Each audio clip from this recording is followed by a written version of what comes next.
Deathwind. That's what they called him out there. Louis Wetzel didn't make noise when he walked, didn't leave witnesses when he pulled the trigger, and by the time you knew he'd been there, well, you were already gone. The frontier in the 1770s wasn't some romantic wilderness adventure. It was the kind of place where you went to sleep wondering if you'd wake up. And Wetzel? He became the ghost everyone whispered about. Some were terrified of him. Others, they were just glad he was on their side. This is what his life was actually like. Real quick. I know most people just scroll past, but if you've stuck around for a few of these, maybe drop a like. Or don't, honestly. But I'm curious. Where are you watching from? Drop your location below. It's kind of wild knowing someone might be watching this on their lunch break in Munich while I'm here at my desk at 11 p.m. eating leftover pizza. Anyway, we're going back to the 1770s American frontier. But first, seriously, get comfortable. Like actually comfortable.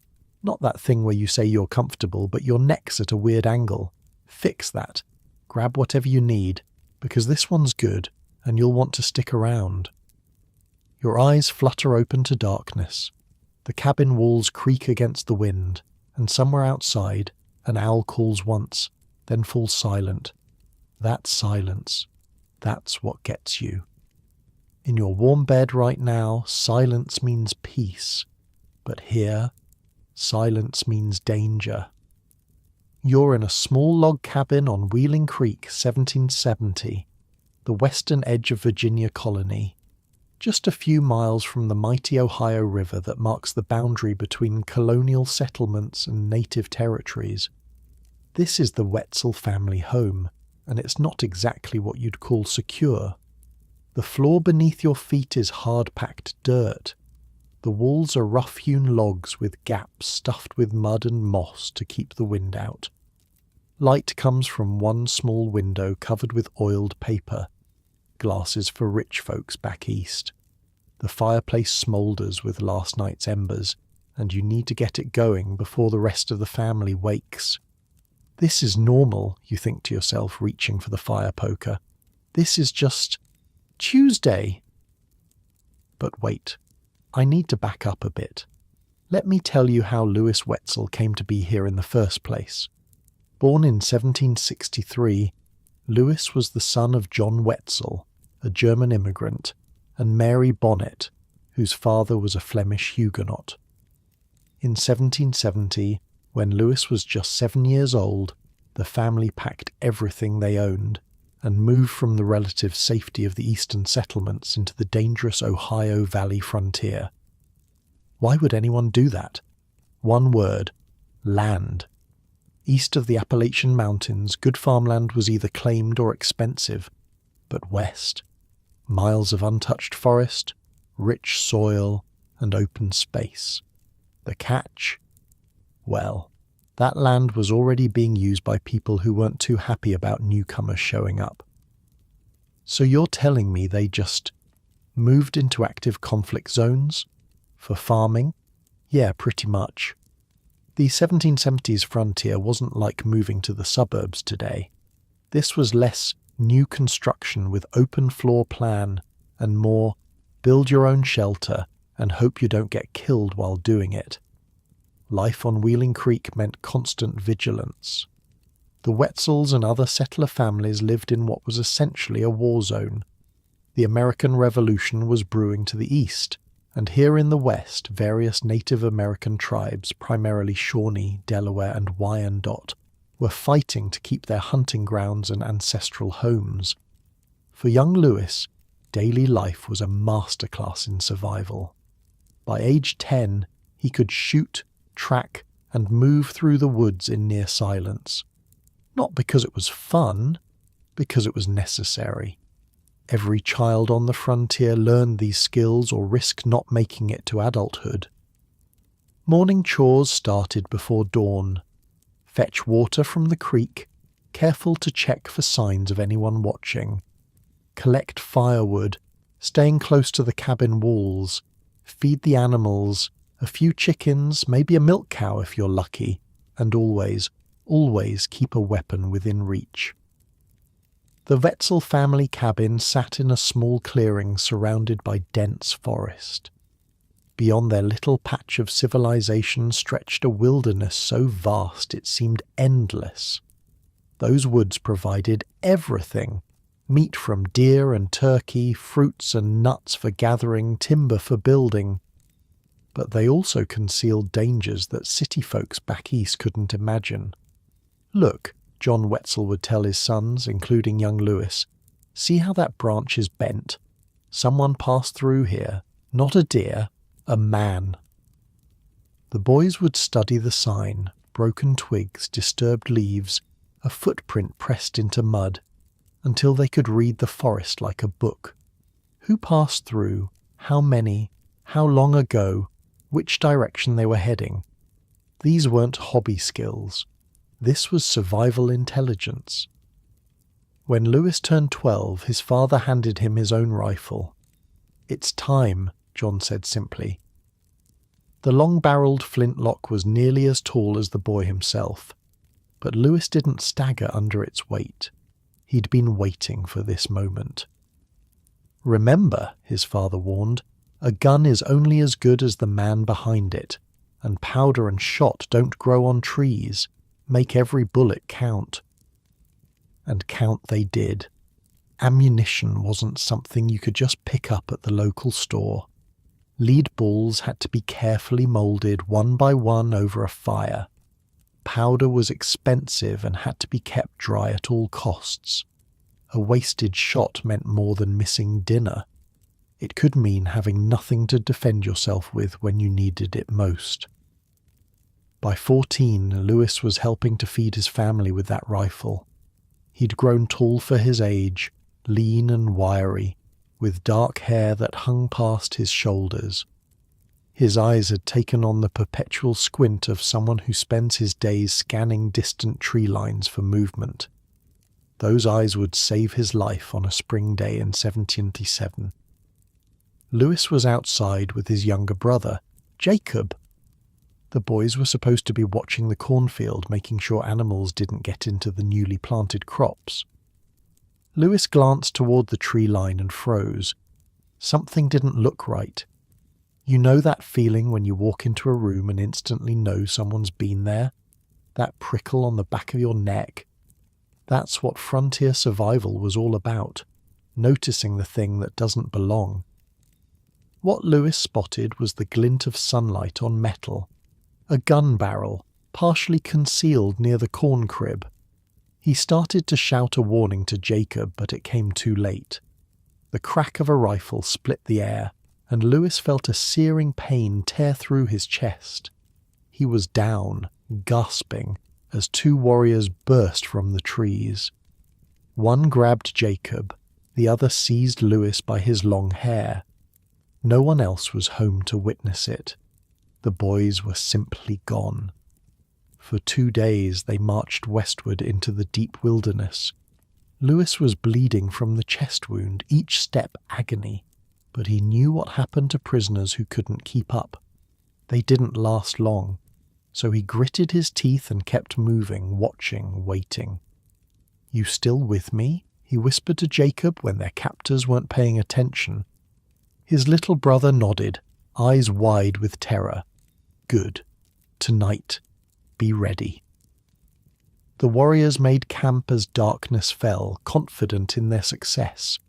Their captives were just boys, one wounded, and they were deep in their own territory now. They ate, talked in their language, and eventually settled down to sleep. But they made one crucial mistake. "They didn't tie us down," Lewis would later tell the story, "like we were too scared to run." When the warriors' breathing deepened into sleep, Lewis nudged his brother. Slowly, silently, they slipped away into the darkness. But Lewis knew they wouldn't get far. Not barefoot, not without supplies, not with warriors who could track them at first light. "Wait here," he whispered to Jacob, hiding him in a hollow log. Then Lewis did something that would define the rest of his life. He went back. Picture this. a 14-year-old boy, chest wound still seeping blood, creeping back into the camp of the very men who'd shot him and taken him captive, not running away, but toward danger. He moved like a shadow between the sleeping forms. First, he took their moccasins. They'd need footwear. Then, in a decision that crossed a line from escape to revenge, he took one of their rifles. When he returned to Jacob, the younger boy stared in disbelief. "Are you crazy?" Jacob hissed. "They'll kill us for sure now." "They have to catch us first," Lewis replied, already pulling the moccasins onto his feet. "And they have to find us. We need to move. Fast." And so began a desperate flight through the wilderness. By dawn, the warriors were indeed on their trail, closing the distance. Lewis played every trick he knew, doubling back, crossing streams to hide their scent, vanishing into brush so thick it seemed impossible to pass through. "We're not going to make it," Jacob gasped by midday, as they heard the pursuing warriors getting closer.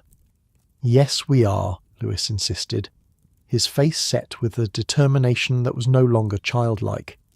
"The Ohio River can't be far." He was right. By late afternoon, they reached the mighty Ohio, but crossing presented a new danger. The river was high with spring melt, the current swift and deadly. "I can't swim that," Jacob said, terror in his voice. "We're not swimming," Lewis replied, already scanning the shoreline. "Help me with these logs." Using branches and vines, the boys lashed together a crude raft. It wasn't pretty, but it might float. As the sounds of pursuit grew louder, they pushed their makeshift craft into the water and clung to it as the current swept them away from the shore. The warriors reached the bank just as the boys were mid-river, too far for an accurate shot. Lewis and Jacob eventually made it to the other side, stumbling onto safe ground, exhausted but alive. They had won. They had survived. But something had changed in Lewis Wetzel. The terrified boy who'd been dragged away from his home was gone. In his place was someone harder, someone who'd looked death in the face and decided that from now on he would be the hunter, not the hunted. As they staggered toward the settlement at Wheeling, Lewis made a silent vow. This wouldn't be the last time he crossed paths with the warriors of the Ohio country, but next time he wouldn't be the one running away. "How did it feel?" someone would ask him years later. "Escaping like that?" Lewis Wetzel, by then known as Death Wind, would give a small, cold smile. It felt like the beginning, he'd say, just the beginning. The bullet scar on his chest would remain for life, a constant reminder of the day everything changed. The wound healed, but something inside Lewis Wetzel never did, and the frontier would soon learn just how dangerous that made him. Because you see, the wilderness wasn't just a place to young Lewis Wetzel. It became his hunting ground. He read the land like a book, knew the rivers, the trees, the wind. But beauty meant nothing when death was waiting right around the corner, and nowhere was safe. The frontier had taught Lewis its harshest lesson. Mercy was a luxury no one could afford, and he'd proved to be its most dedicated student. That night in the Wetzel cabin, as Lewis recovered from his wound, a storm lashed at the walls. His father sat beside the fire, rifle across his knees, listening to the wind howl through the trees. "You did good, son," John Wetzel said quietly. "But this war isn't over." Lewis stared into the flames, his young face already losing its softness. "I know," he replied. "I know." He didn't yet realize that he would become the most feared man on the frontier, or that his war would last a lifetime. But something had awakened in him, something that would soon earn him the name that made warriors tremble. Deathwind was coming. The dark cabin walls faded into the first hint of dawn. Louis Wetzel's eyes snapped open, already alert. 5 years had passed since his capture and escape, and sleep never came easy anymore. Not with the memories, not with the war. By 1782, the American Revolution was drawing to a close far to the east, but here on the Ohio frontier the fighting only intensified. The cabin that Louis shared with his family had become a fortress. Gun ports carved between logs, thick wooden shutters ready to slam closed at the first sign of danger.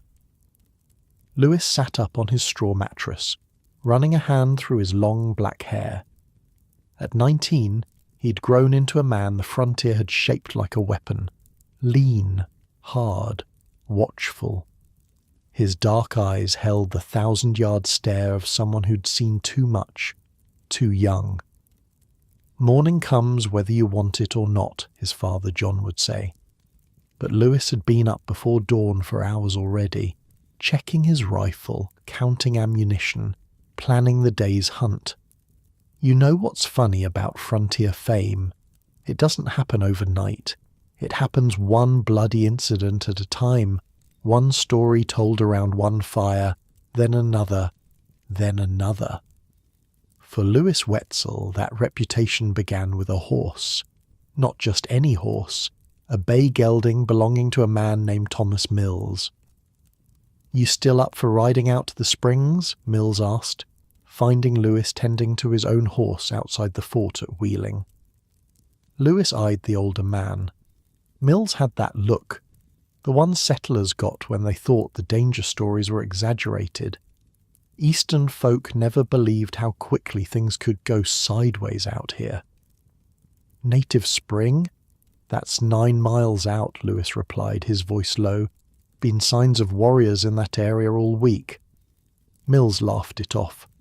9 miles there, 9 miles back. We'll be home by supper. Besides, my horse is still there. Tied him to a tree when I had to make a run for it last week." "You left your horse tied to a tree? For a week?" Louis stared at him, incredulous. "And you think he's still there?" Mills shrugged. "Worth checking, isn't it? That's a $30 horse." $30? More than most frontier families saw in half a year. But Louis knew what Mills was really asking. He wanted Wetzel along because the young man had already earned a reputation as someone who could spot trouble before it spotted you. "Fine," Louis finally agreed, "but we ride careful, and if I say we turn back, we turn back. No arguments." The journey out was quiet, too quiet. No birds singing, no squirrels chattering. Nature gone silent was never a good sign. As they approached the clearing around Native Spring, Louis held up a hand, signalling Mills to stop.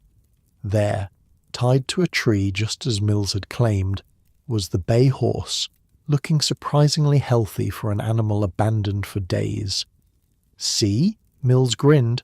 "Told you he'd still be there." But Louis wasn't looking at the horse anymore. His eyes narrowed, scanning the tree line. Something wasn't right. The horse should have broken free or been taken. No way it would still be there unless... "It's a trap," he hissed. "Don't move." Mills either didn't hear or didn't care. He nudged his horse forward, eager to reclaim his property. "Nonsense. Look, he's right there." Louis watched in horror as Mills rode into the clearing. The shot cracked through the air before he could shout another warning. Mills toppled from his saddle, dead before he hit the ground. In that frozen moment, Louis made a choice that would define him, not to run for the fort, but to fight. As war cries erupted from the forest, he wheeled his horse and bolted, but not towards safety. He rode parallel to the tree line, drawing the ambush away from the direct path back to Wheeling. 4 warriors burst from cover, giving chase. They expected easy prey, another settler to run down. They didn't expect Louis Wetzel. Half a mile into the chase, the fastest warrior was gaining ground, tomahawk raised. Louis could hear the heavy breathing, the pounding footfalls. Without slowing his horse, he twisted in the saddle, aimed, and fired. The warrior crumpled mid-stride.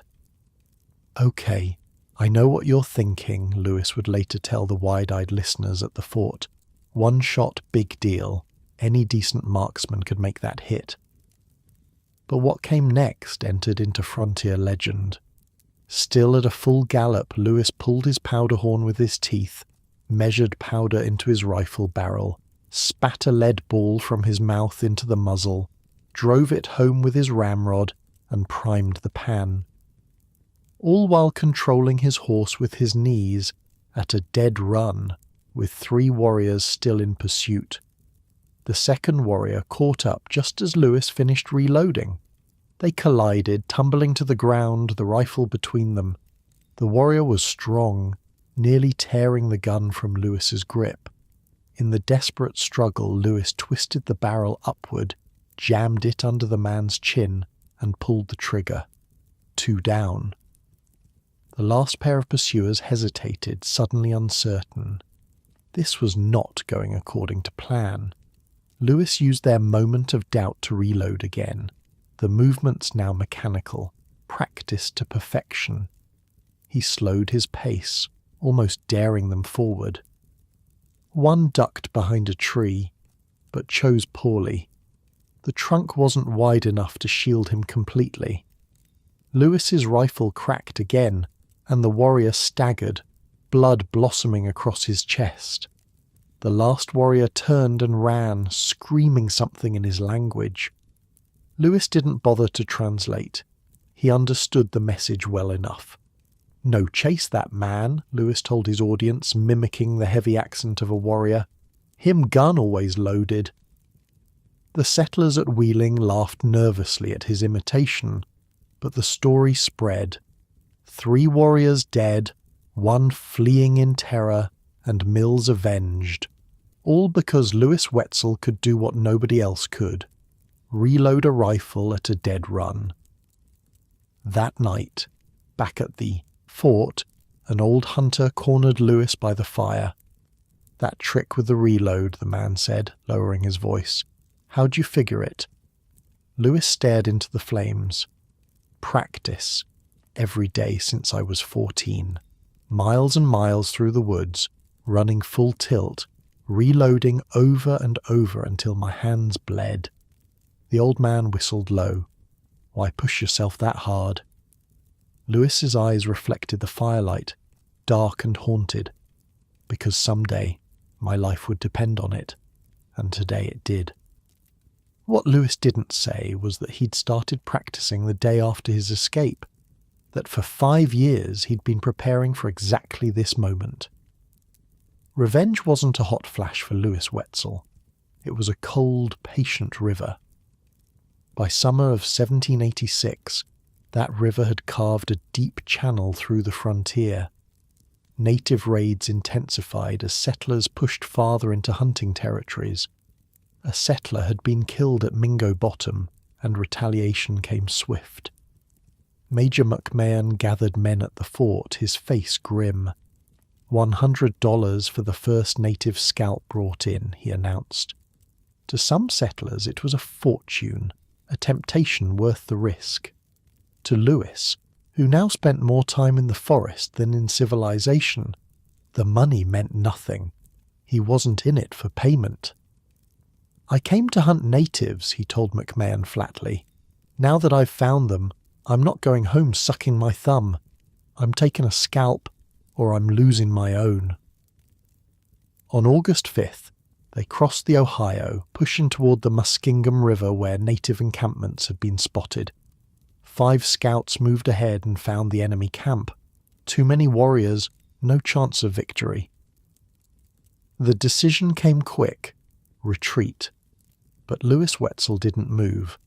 Sitting on a log, rifle across his knees, he looked up at McMahon.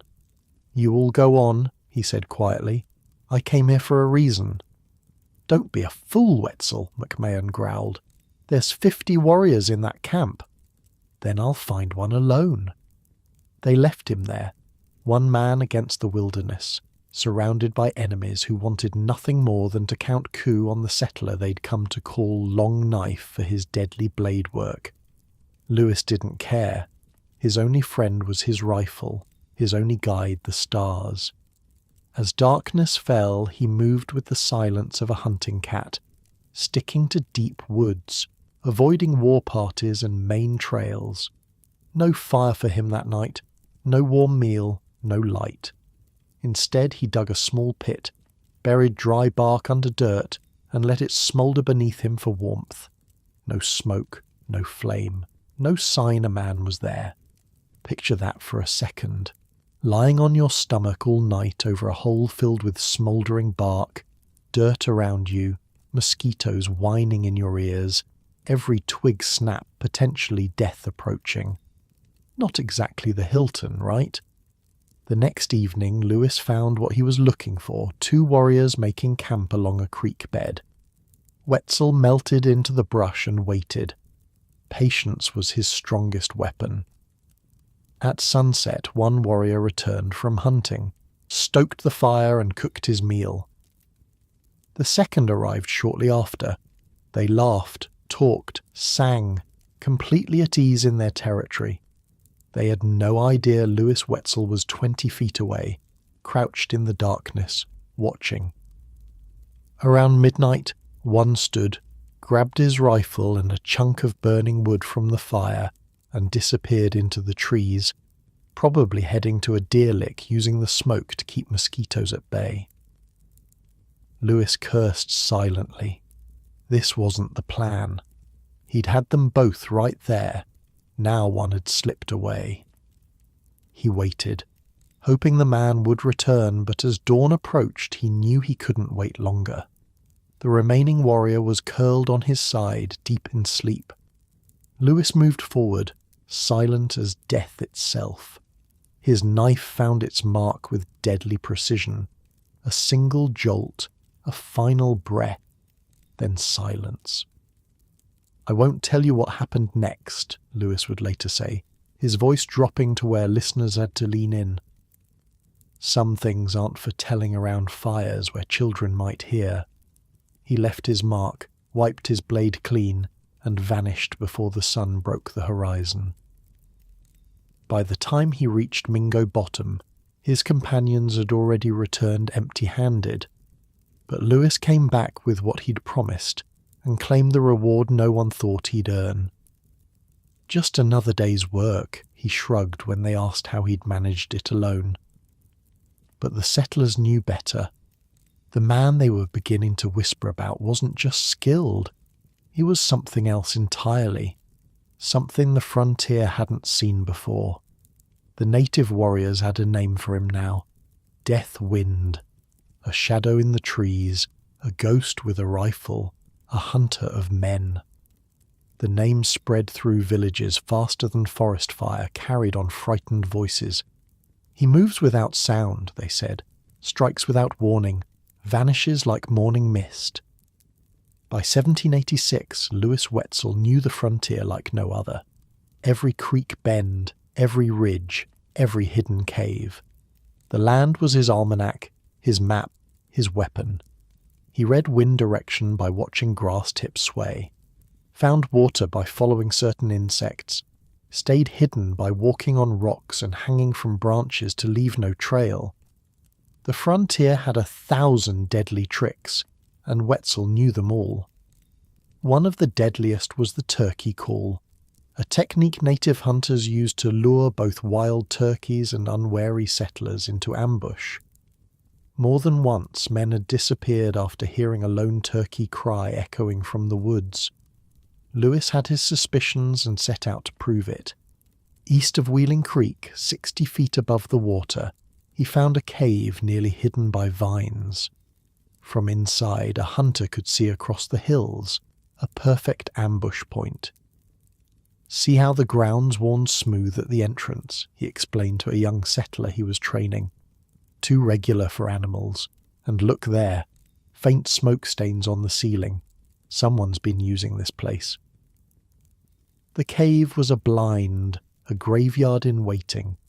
The frontier had its killers, but Wetzel was better at the game than most. Before dawn the next morning he slipped through the brush, circling wide to approach the cave from behind. He picked his spot, a clear view of the entrance hidden in shadows, and then he waited. Minutes passed, then an hour. Finally a warrior's head rose from the cave mouth, eyes scanning the trees. The man let out a sharp cry, the perfect imitation of a wild turkey. Wetzel's rifle was already up, his breath steady. One smooth pull of the trigger, and the shot cracked through the forest. The warrior dropped instantly, body collapsing against the rock behind him. "That turkey won't be calling any more," Wetzel remarked when he returned to the settlement. Whether others used the cave again, no one knew. But Wetzel had made his point. Every fall, Lewis made his own kind of hunt, deep into enemy territory, alone, armed, and looking for trouble. Not for furs or game, but for scalps and revenge. The frontier had become a brutal classroom, and he'd graduated to master. This time he pushed to the Muskingum and found what he sought: a small native camp, 4 warriors fast asleep around a dying fire. He crouched in the darkness, assessing the odds, 4-1. Tough, but not impossible. Midnight came. A wolf howled in the distance. Then, like a shadow, Wetzel moved, rifle in one hand, tomahawk in the other. He set the rifle against a tree, drew his knife and stepped forward. Silent, cold, lethal. His blade struck true. The first man never made a sound before collapsing. A second step, a second stroke, and another fell without waking. The third barely had time to gasp before Wetzel's blade silenced him. The fourth ran. Lewis gave chase, but darkness swallowed the man whole. When Lewis returned to the settlement weeks later, someone asked if he'd had any luck on his hunt. "Not much," he replied with a shrug. "Treed 4 natives, 1 got away." As if he were talking about squirrels, not men. 70 miles out, 70 miles back, just another day's work. That casual brutality shocked even hardened frontiersmen, but they understood its roots. In a world where mercy often meant death, Lewis Wetzel had simply stripped away pretense. He was what the frontier created, its darkest reflection. "You think I'm cruel," he once told a minister who questioned his methods. "You haven't seen what I've seen. You haven't buried friends with their scalps torn off, or found children." He stopped, jaw tight. There's no room for halfway measures out here. One night, caught in a storm near Wheeling, Lewis took shelter in an abandoned cabin. He climbed into the loft, gathered a few broken boards for a bed, and settled in. Then came movement below. 6 native warriors entered, lit a fire, and started cooking. Lewis, knife in hand, didn't move.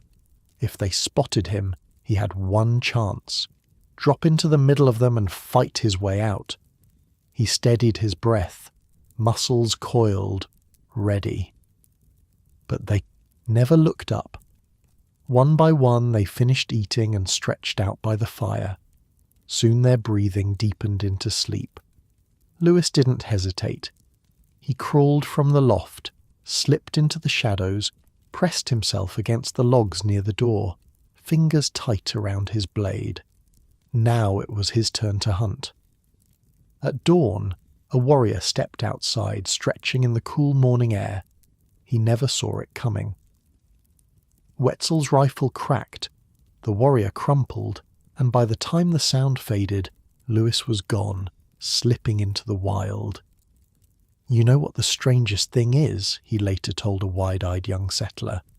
"The quiet after, when the shot echoes away and there's nothing but wind in the trees again, like the world's already forgotten what just happened."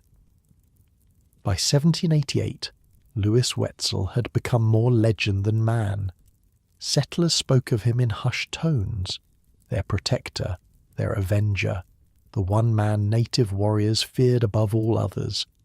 In their telling, he could track a ghost across bare rock, shoot the eye out of a squirrel at 100 paces, and appear like smoke wherever danger threatened. But legends cast long shadows, and Lewis Wetzel's was about to collide with a changing frontier, one where military authority was replacing frontier justice, and where the line between protector and murderer had begun to blur. To the settlers who counted on him, he was a hero. To the military men pushing westward with dreams of peace treaties, he was becoming something else entirely, a problem. And Lewis Wetzel didn't take kindly to being called a problem. A cold wind blew down from the north as autumn painted the frontier in fire colours. Lewis stood at the edge of the forest, watching smoke rise from the chimneys of Wheeling. He could walk back to civilization, back to warm hearths and admiring eyes, or he could turn again to the wilderness that had claimed his soul years ago. His hand drifted to the rifle scar on his chest, the mark that had started it all. Sometimes he wondered who he might have been without it. Just another settler, perhaps, a farmer, a husband, a father. But the wind whispered a different truth as it stirred his long black hair. He was none of those things. He was death wind now, and the hunt was never finished. Lewis turned away from the settlement and faced the endless forest. Winter was coming, but he'd survived worse. The wilderness opened before him, dark and secret and waiting. He disappeared into the trees without looking back. Dawn broke cold and grey over Fort Hamar. The military outpost stood at the confluence of the Muskingum and Ohio rivers, a symbol of American authority pushing into the wilderness. Inside the fort's walls, order and discipline reigned, a stark contrast to the chaotic frontier beyond. At age 25, Lewis Wetzel found himself in this alien world of straight lines and strict rules. He'd reluctantly agreed to try soldiering under General Josiah Harmer. It was 1788, and the American government was attempting to establish control over its western territories, making treaties with native tribes and enforcing a new kind of law. Lewis hated every minute of it. "Stand up straight, Wetzel," the drill sergeant barked. "This ain't the woods. We have standards here." Lewis stared back with those dark, unnerving eyes that never seemed to blink enough. The eyes that had watched men die, that had seen through forest shadows at 100 paces. "Yes," he replied flatly.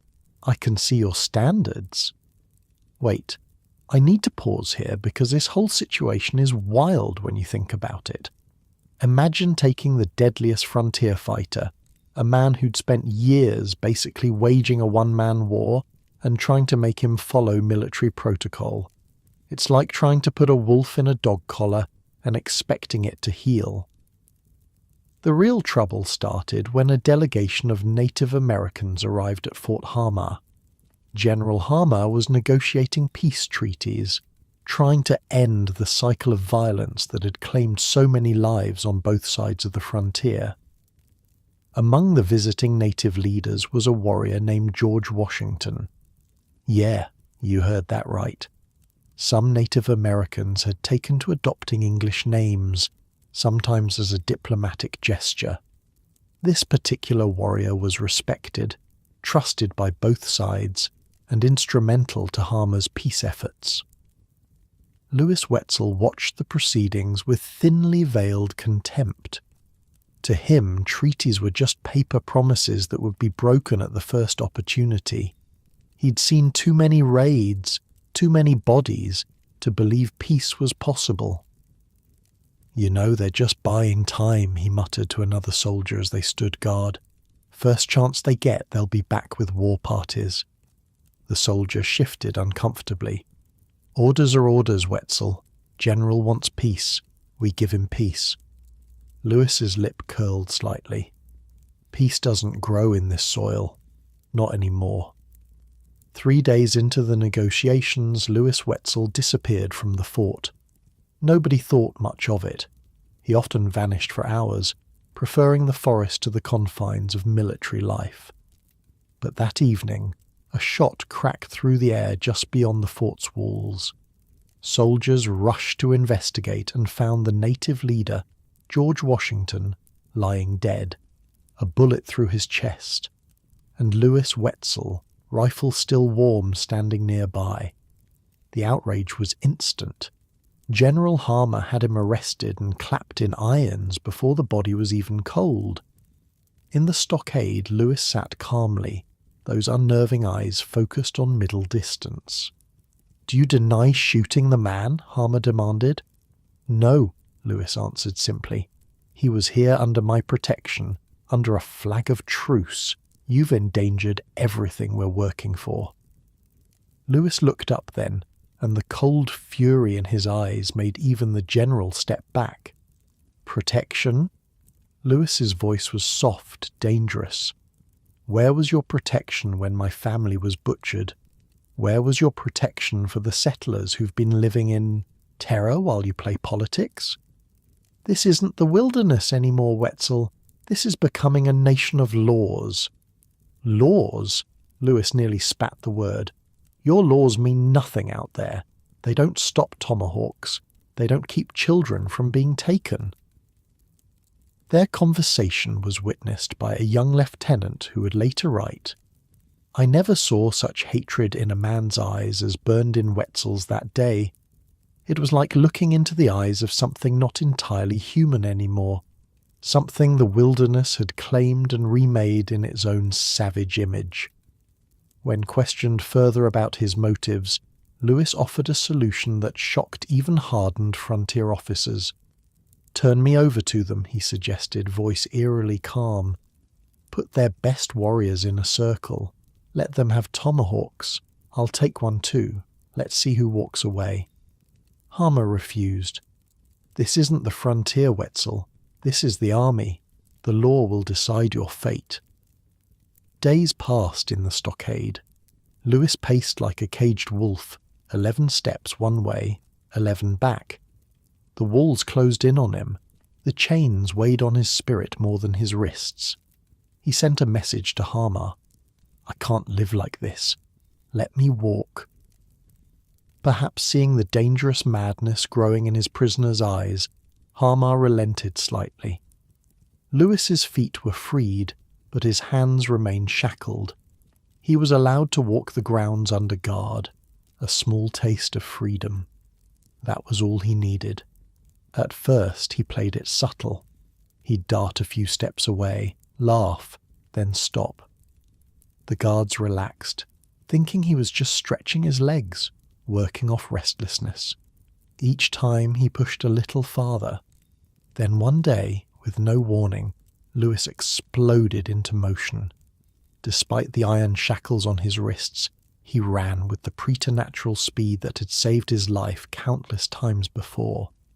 The guards hesitated, then fired. Too late. He was already in the trees, a shadow vanishing into deeper shadow. The hunt was on. Soldiers and native scouts swept the forest, searching for the fugitive. Hours passed as Louis Wetzel, still in chains, evaded some of the best trackers on the frontier. Miles from the fort, he slipped beneath a fallen tree, pressing his body into the earth. Barely breathing, he listened as search parties passed. At one point, 2 native scouts actually climbed onto the very log hiding him. "He couldn't have gotten far," one said in his language, not realizing Louis understood every word.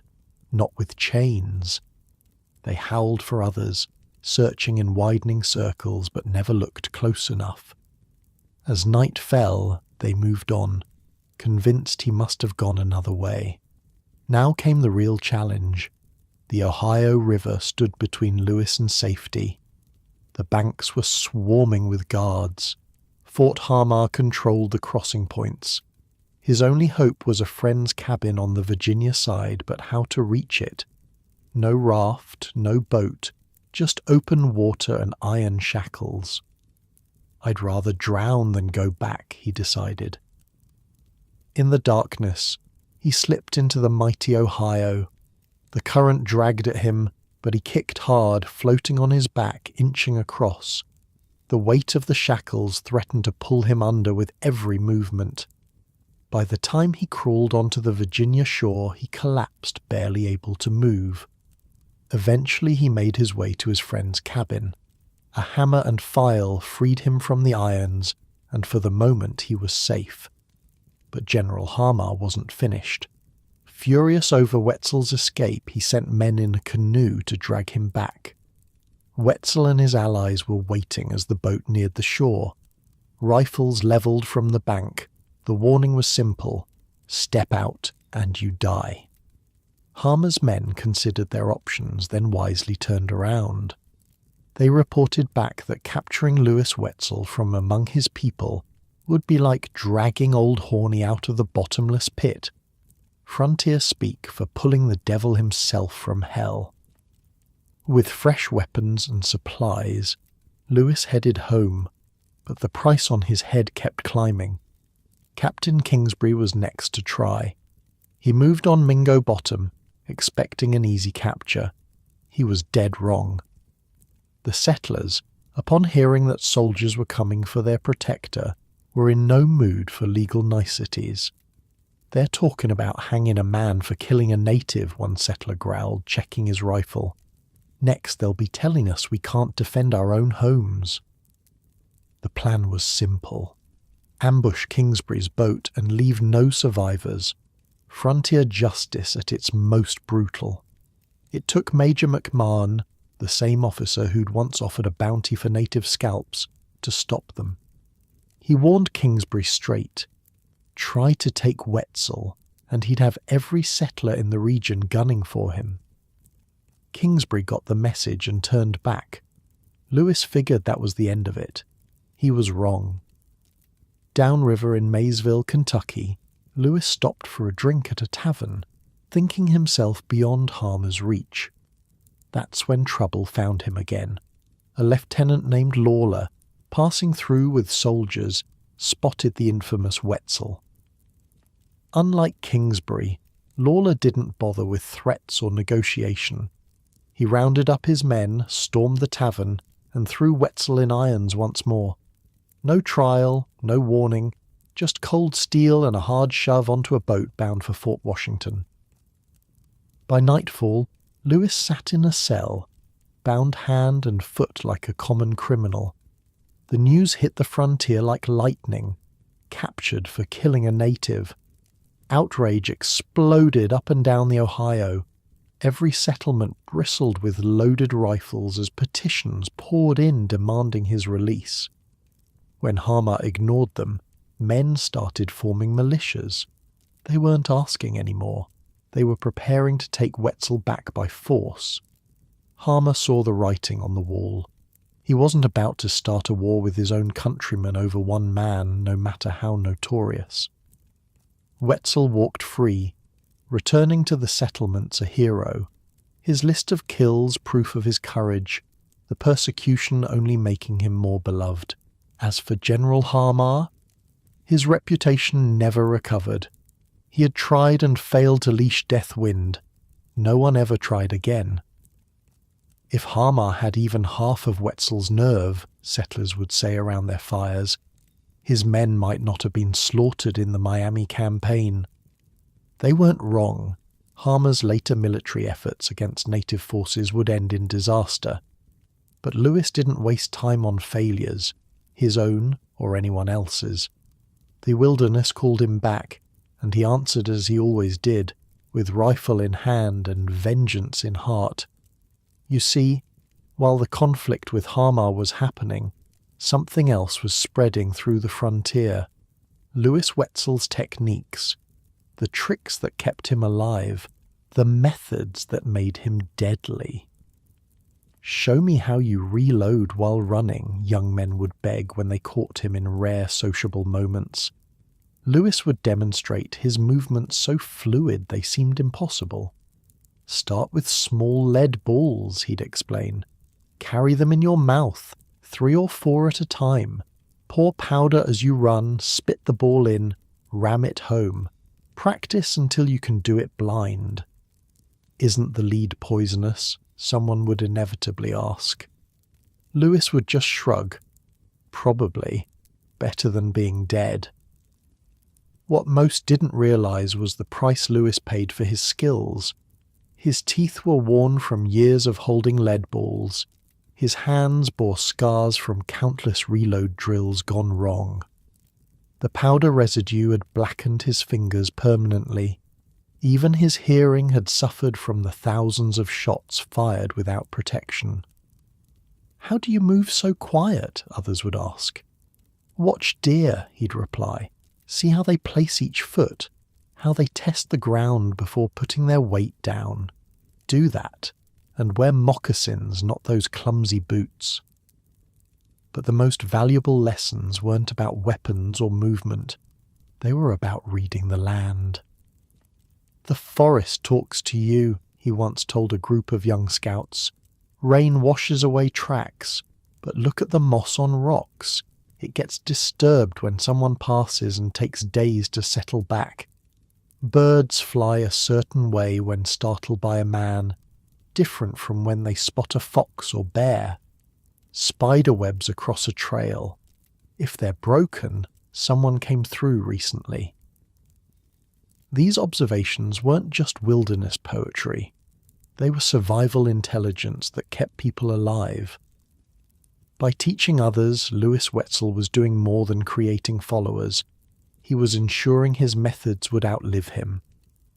Every fall, as leaves turned to flame across the hills, Lewis would disappear into native territories. Weeks later he'd return, sometimes with scalps, sometimes with just stories. But always he came back changed, a little harder, a little more distant from the civilization he nominally protected. "What do you see out there?" a preacher once asked him. "What keeps drawing you back?" Lewis considered the question longer than expected. "Freedom," he finally answered. "Out there, everything is honest. The wolf doesn't pretend to be anything but a wolf. The hawk doesn't apologize for killing.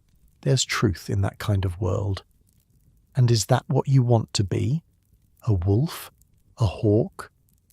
Lewis's eyes reflected something ancient.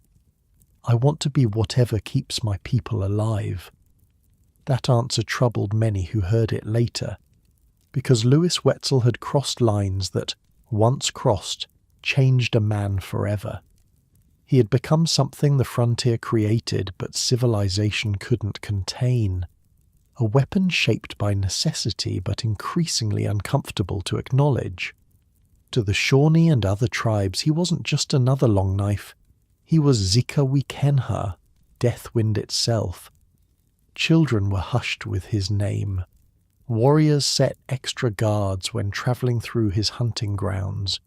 His reputation had grown beyond the man into something mythic. "They say he can smell a native from a mile away," settlers would whisper. "They say he never sleeps, just waits with open eyes." Lewis never bothered correcting these tall tales.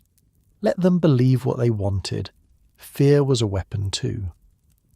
The summer of 1789 brought a drought that turned the Ohio Valley to dust.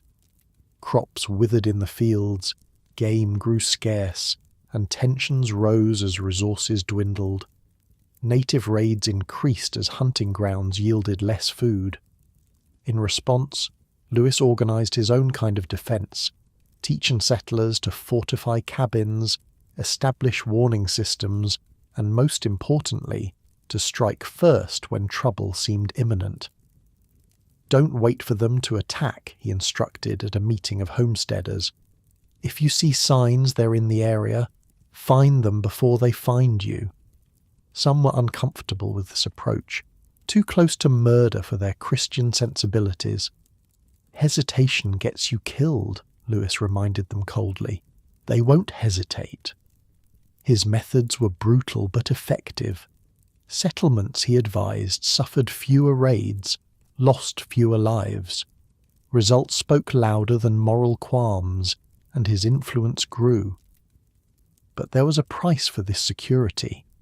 Louis Wetzel was becoming something removed from those he protected. He spent more time in the forest than in cabins, spoke more to trees than to people. The wilderness had claimed him so completely that some wondered if he could ever truly return. "I saw him yesterday," a woman told her neighbour at the well, standing at the edge of the clearing watching the children play.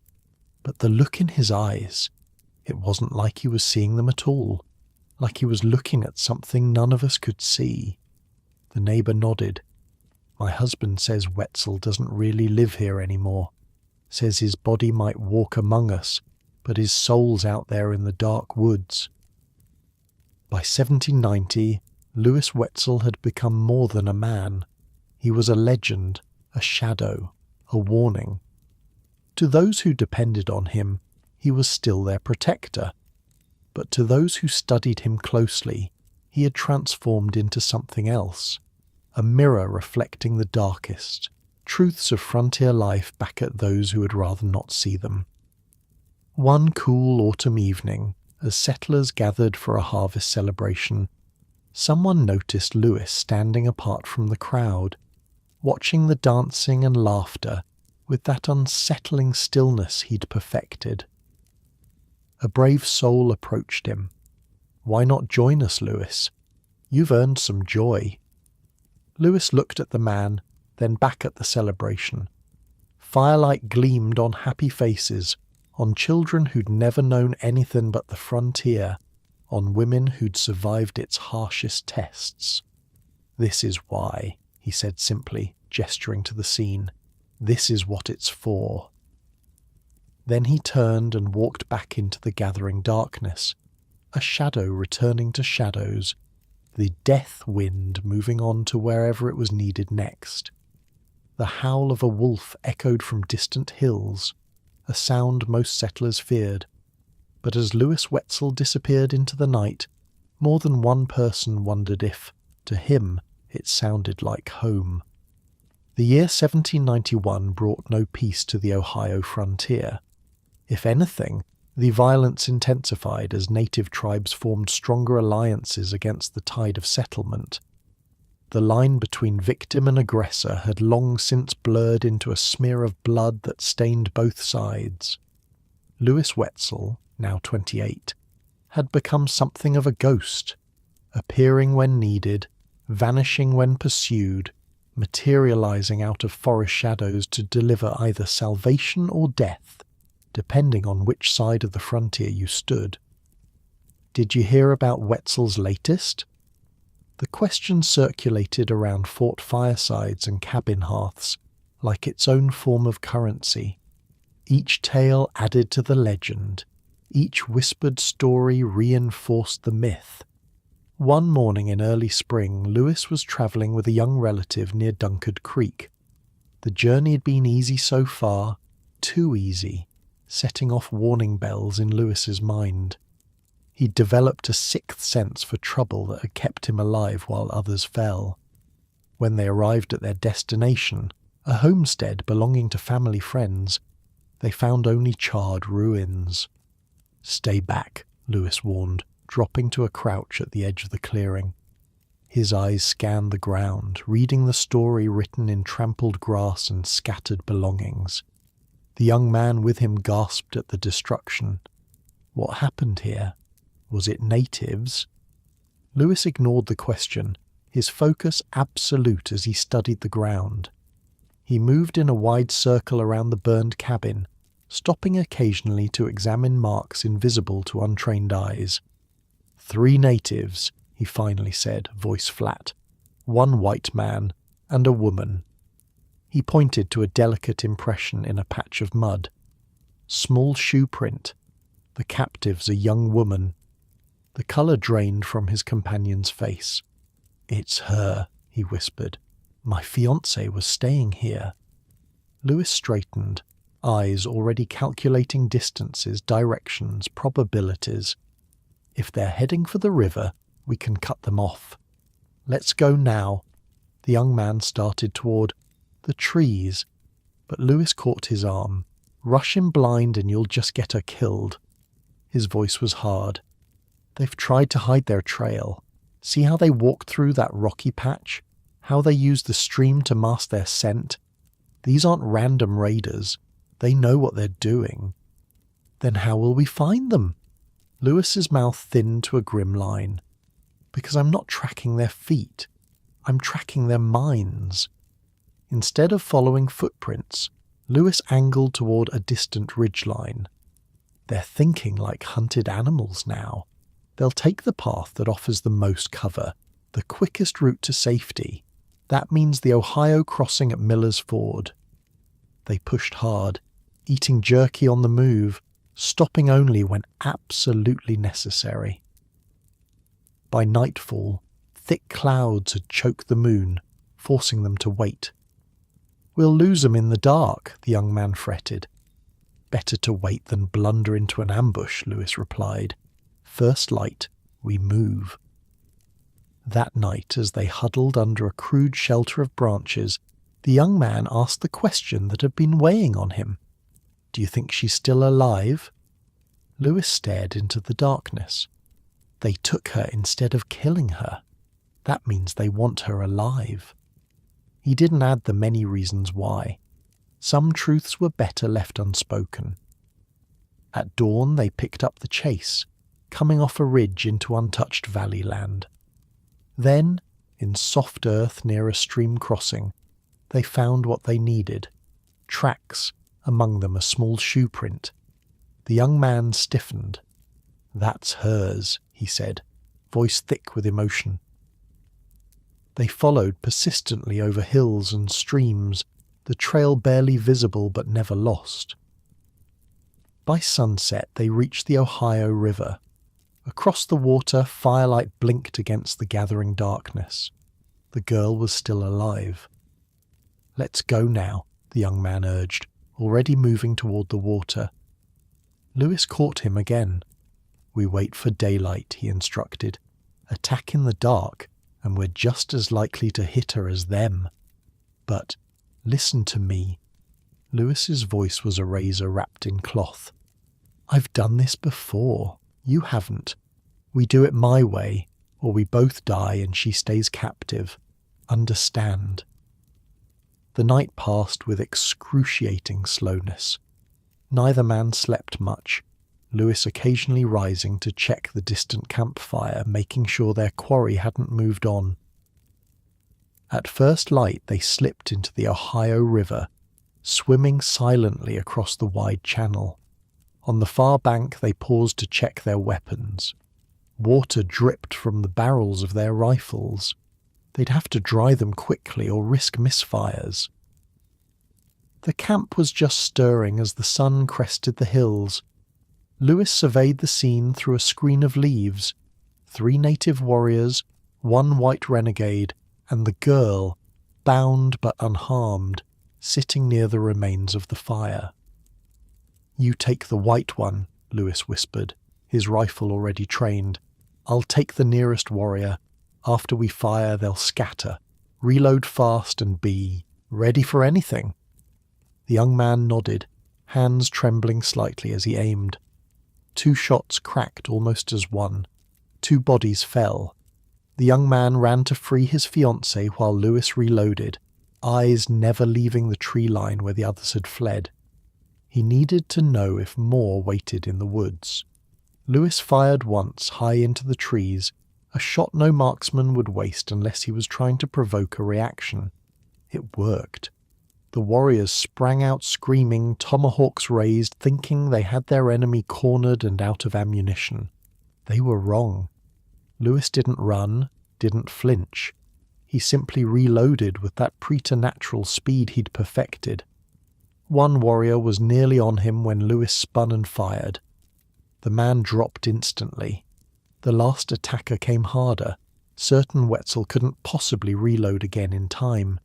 But Lewis moved like water, ducking between trees, his hands smooth and practiced. When his rifle was ready, he stopped, turned, and fired. The warrior fell mid-stride, and just like that, it was over. 4 men dead, a captive rescued, all before most people had eaten their morning meal. "My God," the young woman whispered, staring at Lewis with a mixture of gratitude and horror. "You killed them all without even blinking." Lewis checked his rifle, already thinking about the journey home. "Blinking gets you killed out here," he replied.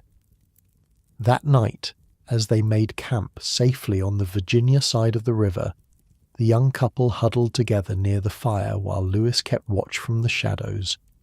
They whispered to each other, occasionally glancing his way. "Is he always like this?" the young woman asked, not realizing how well sound carried in the night air. "Like what?" "So empty, like there's nothing inside him but death." Her fiancé looked toward the darkness where their rescuer sat motionless. "I don't think he's empty," he said slowly. "I think he's full of ghosts." Lewis heard them but gave no sign. Their words meant nothing. Only survival mattered. Theirs, his, the continuation of what he'd sworn to protect. If that meant becoming the monster that haunted both sides' nightmares, so be it. By 1792, Lewis Wetzel's reputation had spread far beyond the Ohio frontier. In Kentucky, land speculators heard the stories and saw opportunity, a legendary scout who could guide them safely through hostile territory. One of these speculators was John Madison, brother to future President James Madison. Madison needed to survey lands along the Kanawha River, deep in contested territory. He offered Lewis good money to serve as guide and protector. "I don't come cheap," Lewis warned when they met at a tavern in Wheeling. Madison smiled confidently, the smile of a man used to buying whatever he needed. "I'm prepared to pay top dollar for the best, and from what I hear, that's you." Lewis studied him, well-dressed, smooth-handed, Eastern-educated, the kind of man who made decisions that shaped the frontier without ever having to bleed for it. "It's not just about money," Lewis said finally. "If we go my way. When I say move, you move. When I say hide, you hide. No questions, no arguments." Madison's smile faltered slightly. "I'm not accustomed to taking orders from hired help," Lewis finished for him. "That's fine. Find someone else." He stood to leave. "Wait," Madison said quickly. "I apologize. Your terms are acceptable." 3 days later, they set out with a small party. Madison, Lewis, 2 survey assistants, and a pack handler. The journey started well enough, following the Ohio south before turning up the Kanawha. Lewis moved ahead of the group, constantly scanning for signs of trouble, occasionally disappearing into the forest for hours before returning silently, materializing beside Madison without warning. "Must you do that?" Madison snapped after nearly falling from his horse when Lewis appeared from nowhere. "Do what?" Lewis asked. "Appear like a ghost. It's unsettling." Lewis's expression didn't change. "Being predictable gets you killed out here. Better unsettled than dead." On the 4th day, they found an abandoned camp. Blankets, tools, supplies left behind in obvious haste. Lewis examined everything carefully, reading the signs others missed. "Whoever was here left in a hurry less than 2 days ago," he concluded. "No blood, no signs of attack. Just panic." Madison eyed the supplies greedily. "Well, their loss is our gain. We can use these." Lewis frowned but didn't argue. They needed the supplies, and whoever had fled was long gone. They took what they needed and moved on. That afternoon, crossing the Little Kanawha River, gunfire erupted from the surrounding hills. A hidden war party had ambushed them. Lewis hit the ground instantly, dragging Madison down with him as bullets splintered bark above their heads. 2 of their companions weren't so lucky. The surveyor's assistant took a ball to the chest, dead before he hit the water. Madison wasn't a fighter, but he wasn't a coward either. He drew his pistol, ready to stand his ground. "We can fight them off," he shouted over the gunfire. Lewis grabbed his shoulder. "There's at least 20 of them. We'll be overrun in minutes. We can't just run." "Actually, we can." Lewis pointed to a narrow ravine. "That way. Now. Don't stop for anything." Madison hesitated, looking back at his fallen companion. "He's dead," Lewis said flatly. "You want to join him?" A bullet kicked up dirt at their feet, deciding the matter.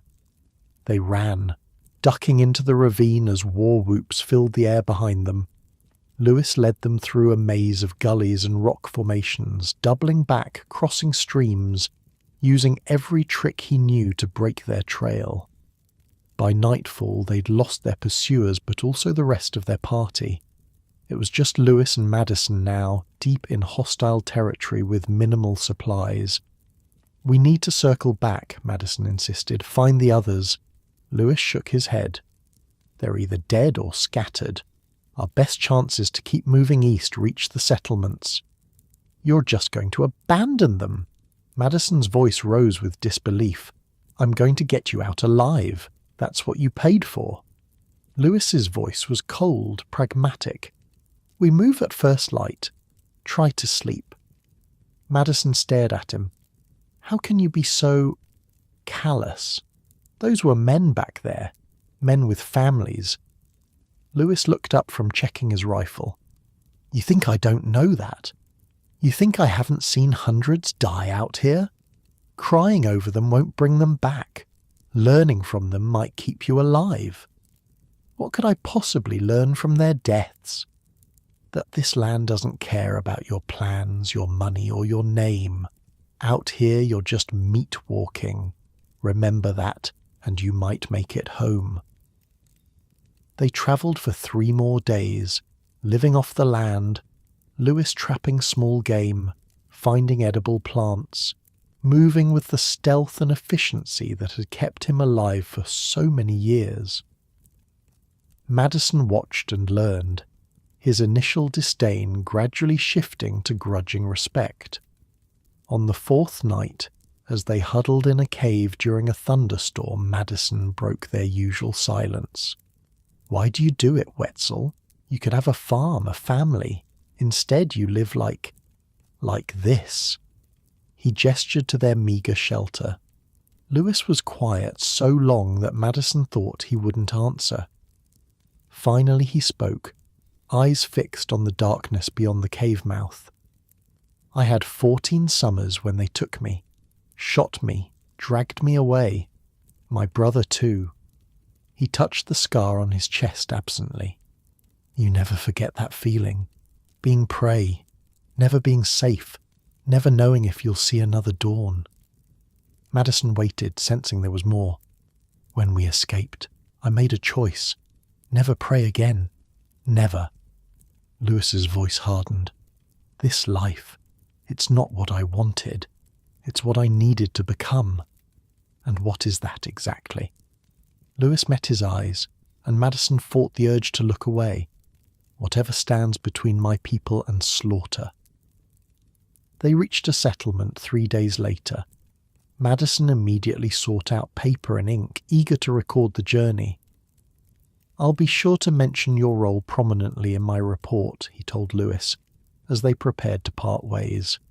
"Your methods may be unconventional, but your effectiveness is undeniable."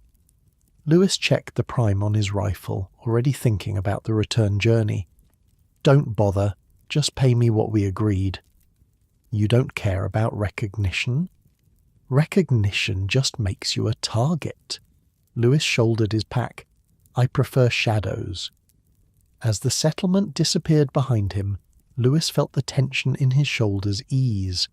Towns, people, politics, they all felt like constraints, ropes trying to bind him. The forest ahead promised freedom, danger, purpose. It was where he belonged now.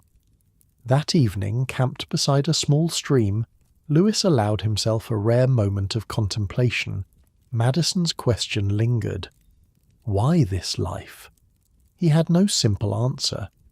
The wilderness had claimed him as surely as he had claimed it. The frontier had written its harsh code into his bones, and he could no more reject it than he could stop breathing. In quieter moments, he sometimes wondered what kind of man he might have been in peacetime. A farmer, a tradesman, a husband and father. The thoughts came less frequently now, the alternate Lewis Wetzel fading like mist under strong sunlight. There was only Deathwind now, moving silent through the trees, a natural force like storm or flood. Neither good nor evil, just necessary. The next morning Lewis found fresh tracks near his camp. 5 warriors, moving fast, heading toward the very settlement he'd just left. Without hesitation, he changed course to follow. Madison and the others would have to look after themselves for now.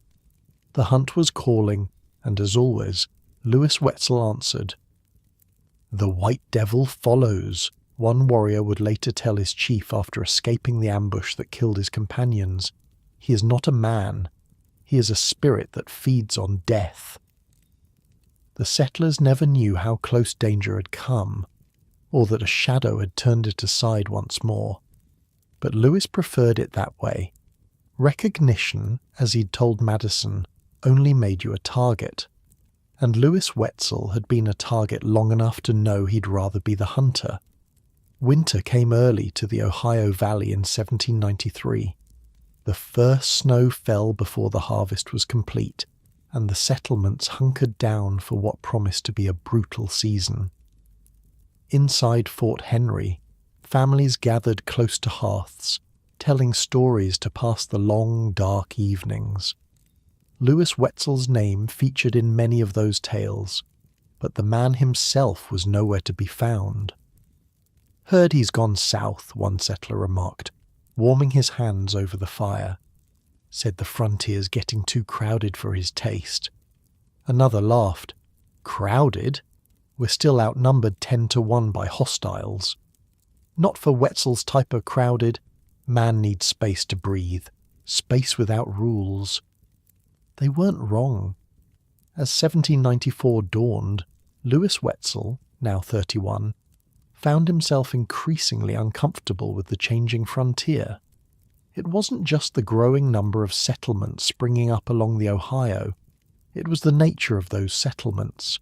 More organized, more governed, more civilized. The wilderness was being tamed, and men like Lewis were becoming anachronisms, respected, feared, but increasingly out of place. So Lewis did what he'd always done when uncomfortable. He moved. South this time, following the great rivers down to their ultimate destination. New Orleans beckoned, a chaotic, lawless port town where a man with Lewis's particular skills might find opportunity. The journey down the Ohio and Mississippi took months. Lewis travelled by flatboat, one of hundreds making the journey that year. The rivers were the highways of the frontier, carrying goods, people, and stories, downstream to the waiting markets of the Delta. For once, Lewis wasn't alone. The flatboats travelled in loose convoys for safety, carrying families, traders, and adventurers. Around evening fires, tales were shared, and invariably someone would mention the Indian fighters of the Ohio country. "Wetzel? Yeah, I heard of him," a Kentucky boatman said one night. "They say he can track a ghost across bare rock." Lewis, sitting quietly at the edge of the circle, said nothing. Let them tell their stories. The legend was more useful than the man anyway. As they floated farther south, the landscape changed dramatically. The dense hardwood forests of the Ohio gave way to cypress swamps and bayous, terrain unlike anything Lewis had known before. The air grew thick and wet, heavy with unfamiliar scents. "Like breathing through a warm, wet blanket, isn't it?" a fellow traveller commented, noticing Lewis's discomfort with the humidity. Lewis nodded, scanning the shoreline. New dangers lurked here. Alligators instead of wolves, water moccasins instead of copperheads, diseases that could kill a man faster than any arrow. Different kind of wilderness, Lewis observed, but still wilderness. New Orleans in 1794 was a study in contrasts, French elegance alongside frontier rawness, Spanish authority attempting to control American ambition, wealthy merchants living alongside desperate criminals. The city was officially under Spanish control, but its heart remained French, and its future was clearly American. Lewis found lodging in a small boarding house near the waterfront. The city's constant noise and press of humanity made him twitchy, but the anonymity was refreshing. Here, no one knew Death Wind. He was just another frontiersman down from the Ohio country, or so he thought. "You're Wetzel, aren't you?"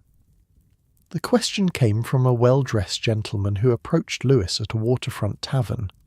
Lewis Wetzel, the Indian fighter. Lewis's hand drifted toward his knife. "Who's asking?"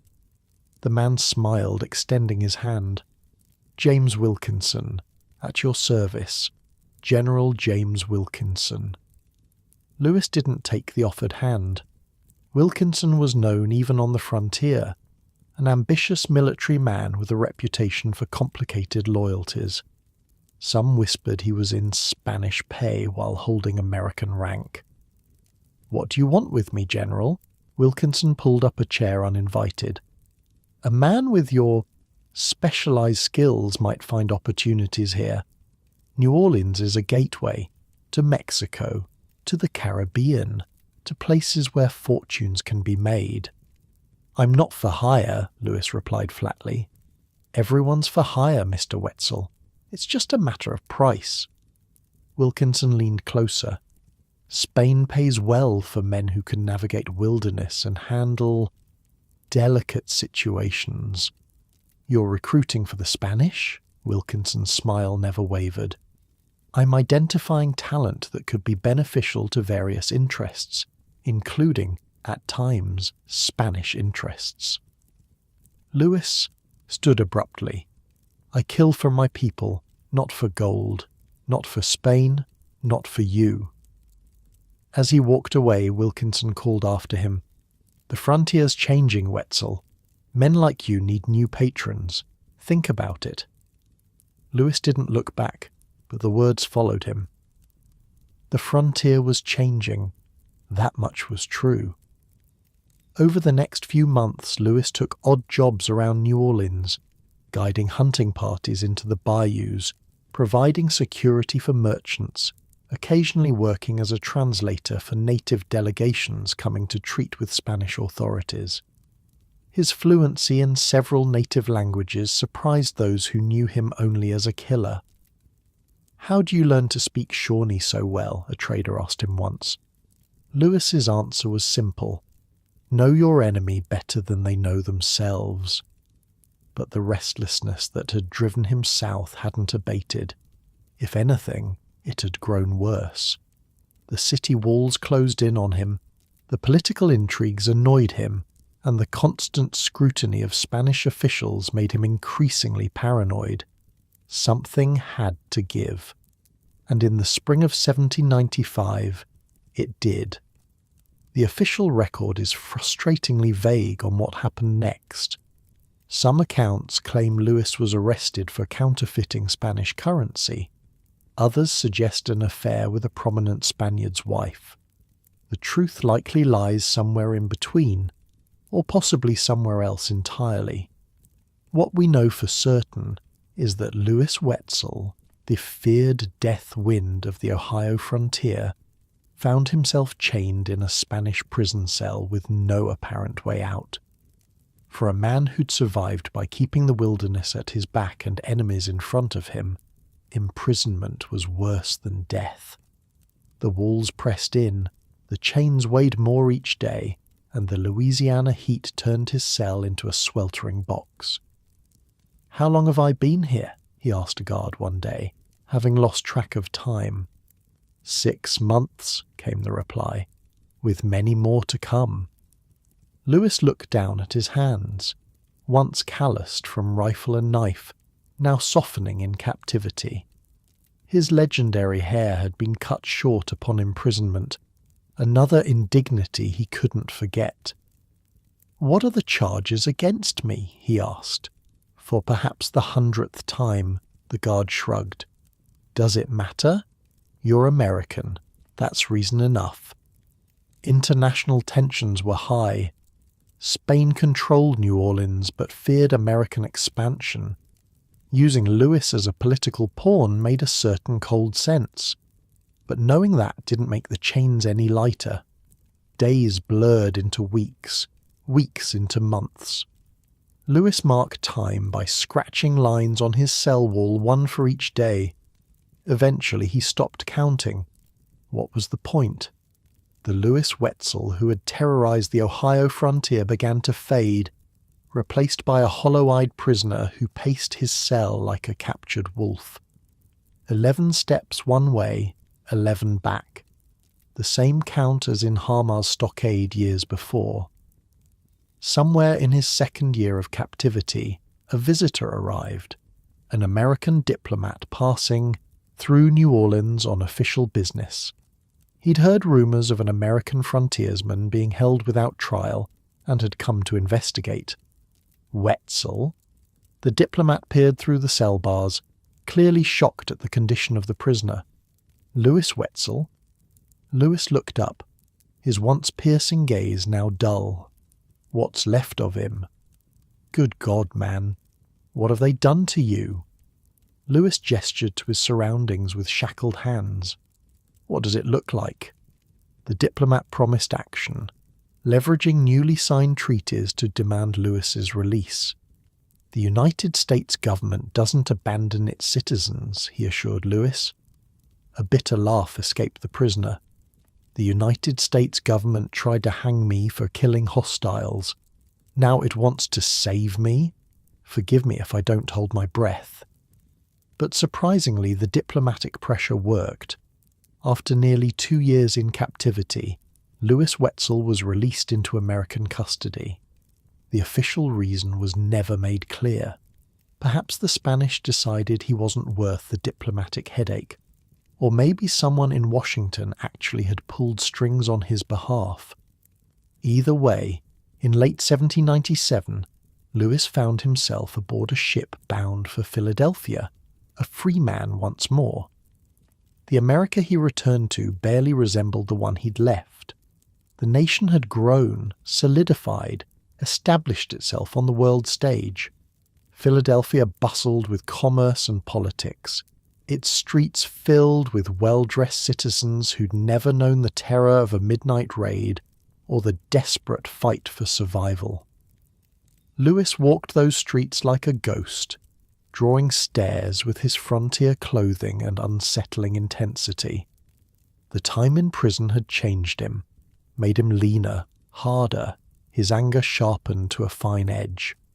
The scar on his chest seemed to throb in the eastern cold. "Something wrong with you?" a street vendor asked, noticing Lewis's constant scanning of rooftops and alleyways. "Just old habits," Lewis replied, moving on. He didn't stay in Philadelphia long. As soon as he'd secured supplies and a new rifle, he turned westward, back toward the only home he'd ever known. But even that journey revealed how much had changed. Roads now cut through what had been wilderness. Stagecoach lines connected settlements that had been isolated outposts. The frontier was retreating, civilization advancing. When Lewis finally reached Wheeling Creek in the spring of 1798, he found his childhood home transformed. The isolated cabin of his youth had given way to a proper town. Fort Henry stood neglected, its defensive purpose increasingly obsolete as peace treaties pushed native populations further west. He spent just 2 nights on Wheeling Creek, one with his mother, another at Captain Bonnet's place. The conversations were strained, filled with uncomfortable silences. Lewis spoke little of his imprisonment, and they knew better than to press him. What ate at him most wasn't the physical hardship of captivity. He'd endured worse. It was the humiliation, the helplessness, and most of all, the betrayal. Someone had given him up to Spanish authorities. Someone had traded Deathwind for Spanish silver. "I'll find whoever did it," he told his mother, his voice flat with certainty.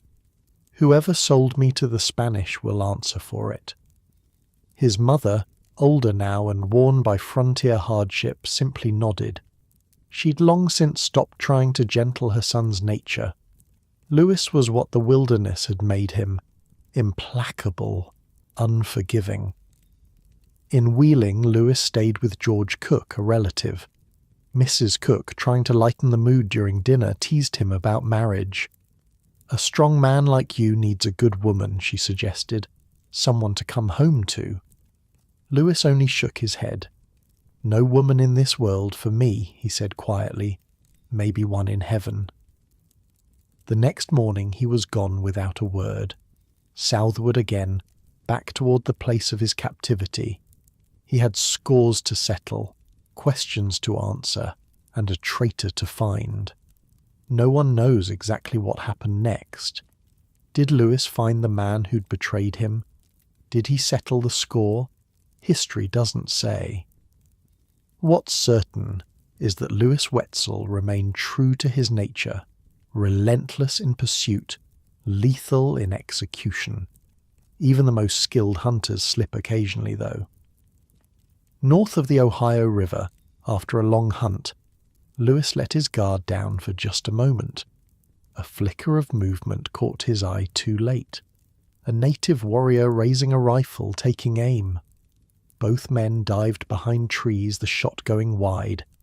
Then began one of the most famous standoffs in frontier history.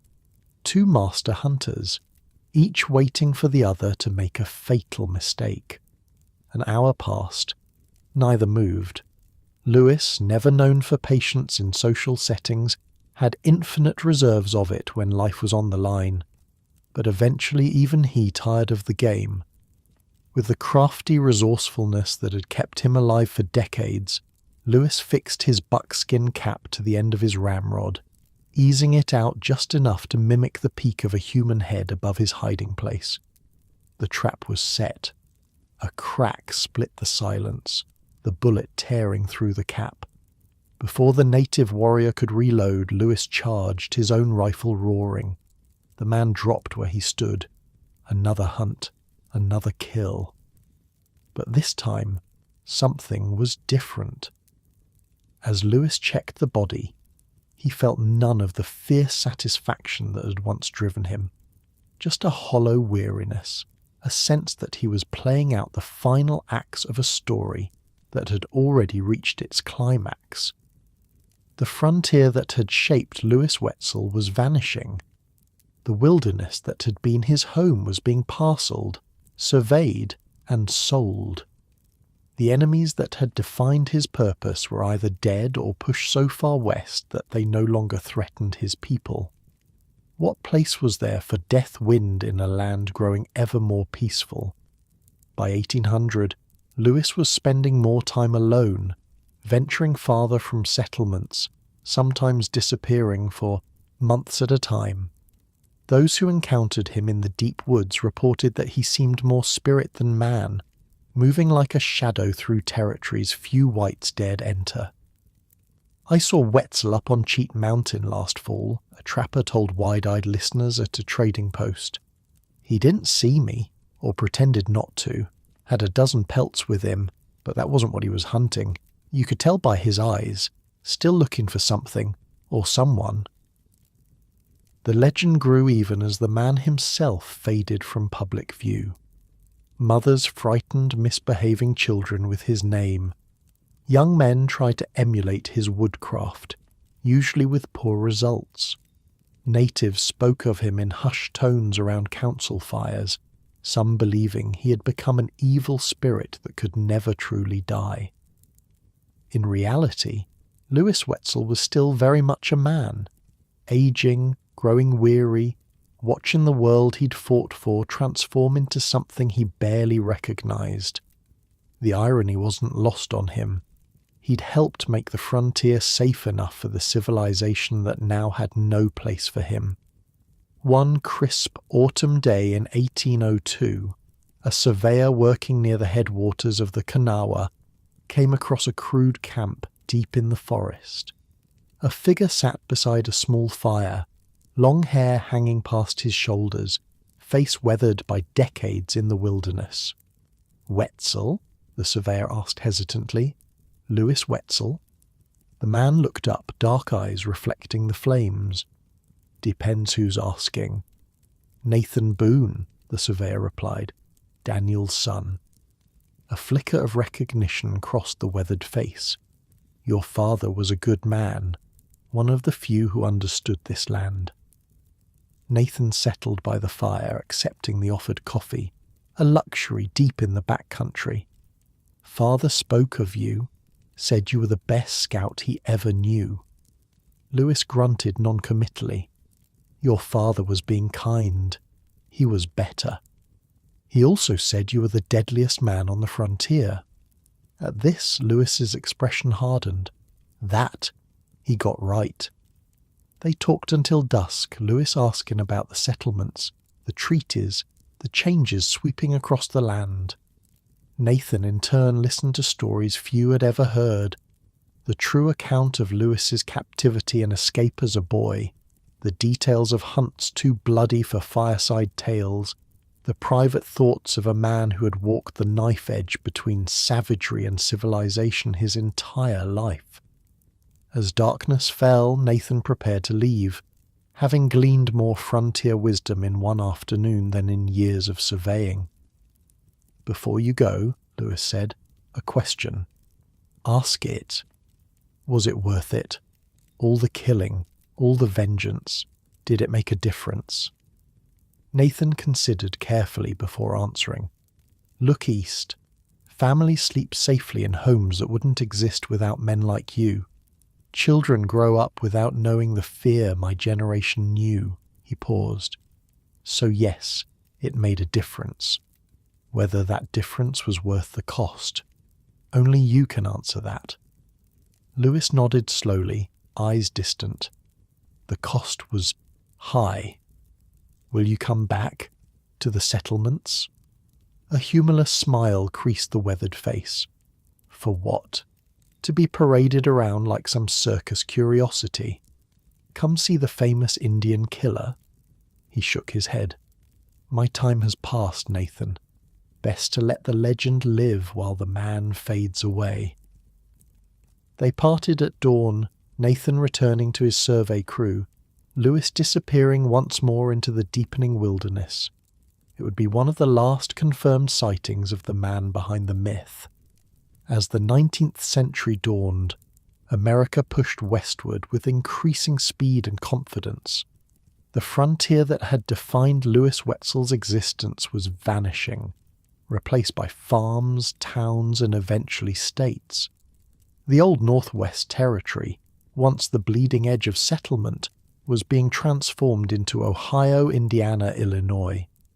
And somewhere in that transforming landscape, Death Wind still moved, a remnant of a wilder time, a living ghost haunting the civilized world that no longer needed him, but would never quite forget him. Because some legends don't die, they just fade into the shadows, waiting for the darkness to return. The turn of the century found Louis Wetzel increasingly adrift. The wilderness that had been both his refuge and his battleground was shrinking, carved into farms and townships. The native tribes that had been his lifelong enemies were being pushed ever westward by treaties and force.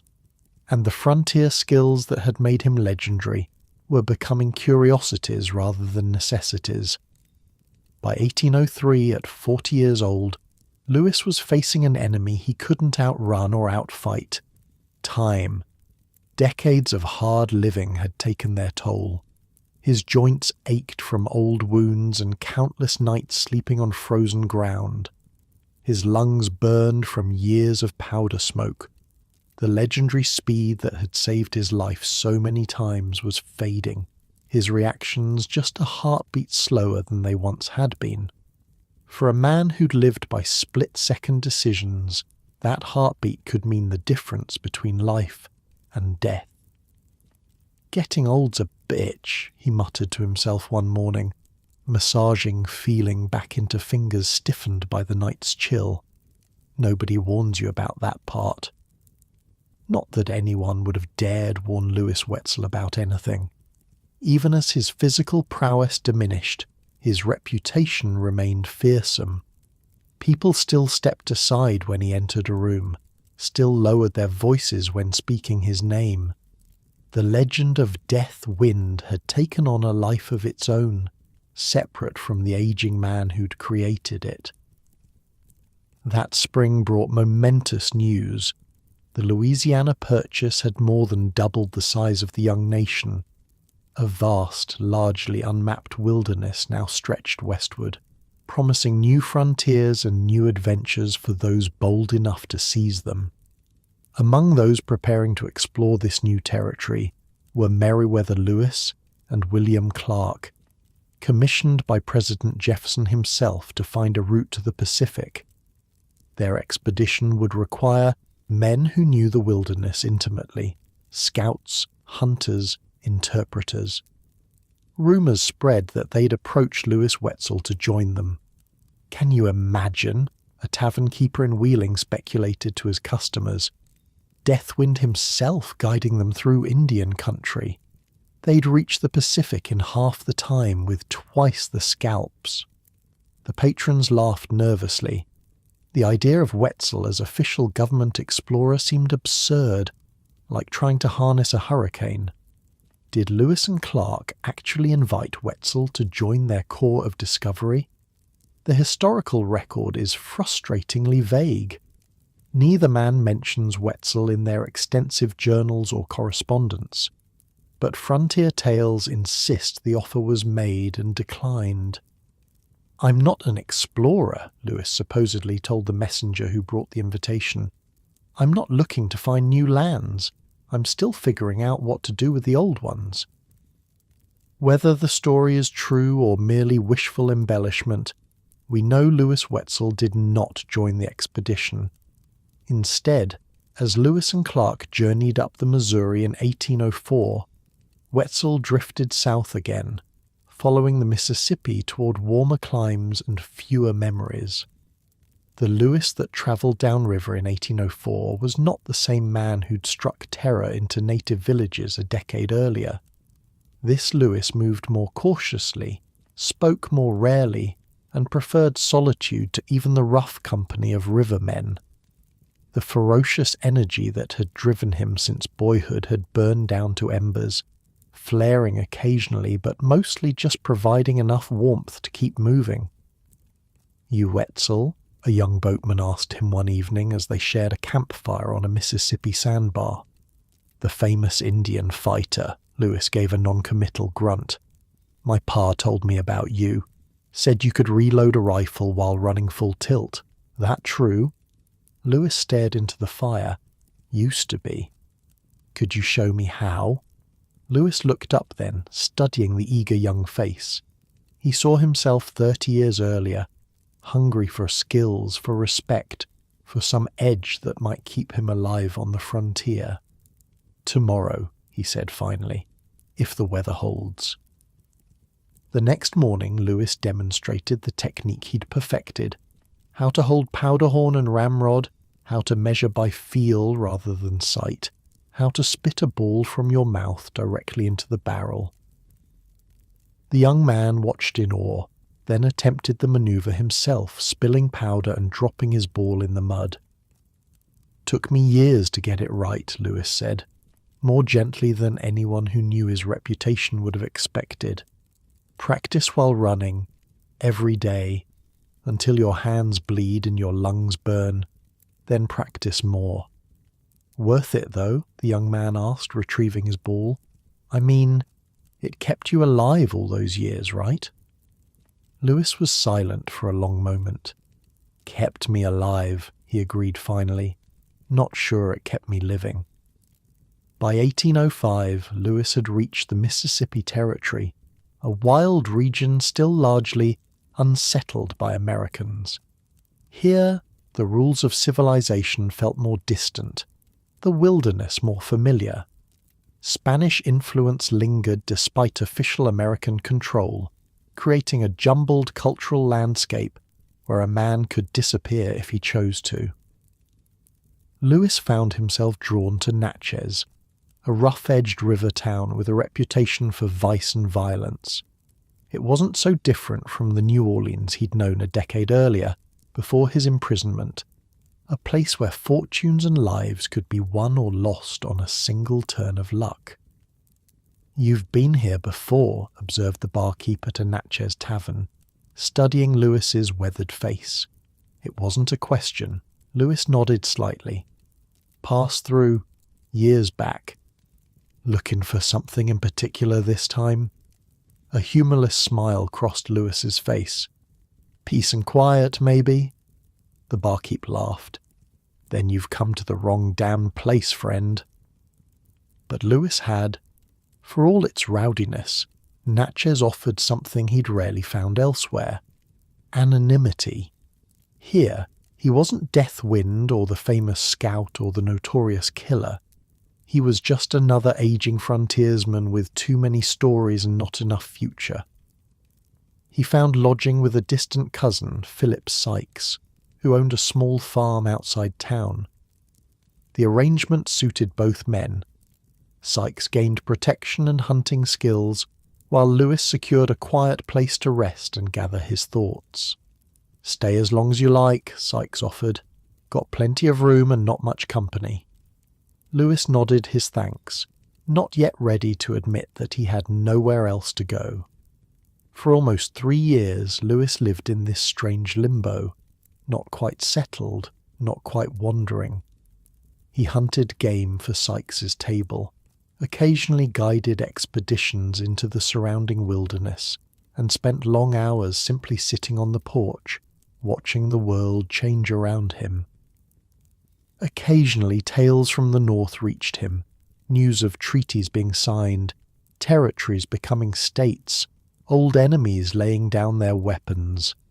The frontier he'd known was rapidly disappearing, swallowed by the young nation's voracious appetite for land and order. "Ohio's a state now," Sykes remarked one evening, returning from town with the newspaper. "Has been for a few years, actually."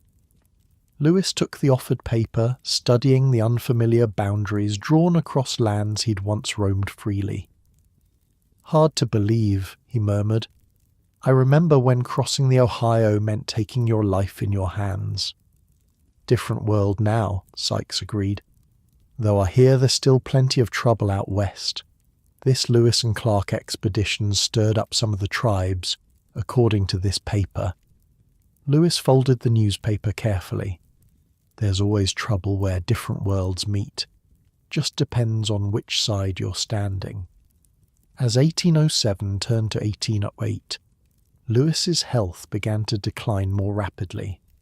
A persistent cough rattled his chest, especially in the damp Mississippi mornings. Old wounds ached more fiercely, and fever came and went like an unwelcome guest. "Should see a doctor," Sykes suggested, concerned by his cousin's deterioration. "There's a decent one in Natchez now." Lewis waved away the suggestion. "No doctor can fix what ails me." "And what's that?" Lewis looked out across the fields, toward the distant line of trees that marked the wilderness beyond. "Time," he said simply. "Just time." In the spring of 1808, according to the most widely accepted account, Lewis Wetzel died of what was described as swamp fever, likely malaria or another tropical disease common in the region. He was 45 years old. Sykes buried him on the farm, marking the grave with a simple wooden cross. No ceremony, no monument, just a quiet ending for a man whose life had been anything but quiet. And that should have been the end of the story. Lewis Wetzel, the terror of the Ohio frontier, laid to rest far from the lands he'd fought to claim. A footnote in the larger narrative of American westward expansion. But legends don't die so easily. Within months of his reported death, stories began circulating. Sightings of a lone hunter moving through the Louisiana Territory, a man with knee-length black hair and eyes that burned like embers. Travellers swore they'd encountered Lewis Wetzel alive and well, living among the western tribes or guiding expeditions into unexplored territories. "Saw him with my own eyes," insisted a Missouri fur trapper, "up near the Platte River. Still moves like a ghost, still has that stare that freezes your blood." Others claimed he'd settled in Texas, then still part of Spanish Mexico, with a native wife. Some said he'd joined a band of outlaws preying on Spanish silver shipments. The wildest tales had him living among the very tribes he'd once hunted, adopted into their ranks as a war chief. Author Alan Eckert, who extensively researched Wetzel's life, believed he lived much longer than officially recorded, possibly until 1839, settling along the Brazos River in Texas, far from the Ohio country that had shaped him. The truth, it's lost to history, buried with the man himself. What remains is the legend, growing with each retelling, shifting to suit the needs of those who told it. To settlers pushing into the Northwest Territory, Lewis Wetzel was a hero, their protector, their avenger, the man who made the wilderness safe for families and farms. In their telling, he was brave, selfless, and necessary, a brutal answer to brutal times. "My grandmother lived near Wheeling during the worst of the raids," an Ohio shopkeeper would later recall. Said they slept soundly knowing Wetzel was out there, watching the trails. Said when word came that he'd killed another warrior, folks would breathe easier for weeks. But to Native Americans, especially the Shawnee and Delaware tribes who bore the brunt of his vengeance, Wetzel was a monster, a killer who made no distinction between warriors and peace advocates, who hunted people for sport and vengeance. The white demon would kill a man bringing peace messages as readily as a raiding warrior, a Delaware elder told a government interpreter in the 1820s. He did not fight for protection, he fought for blood.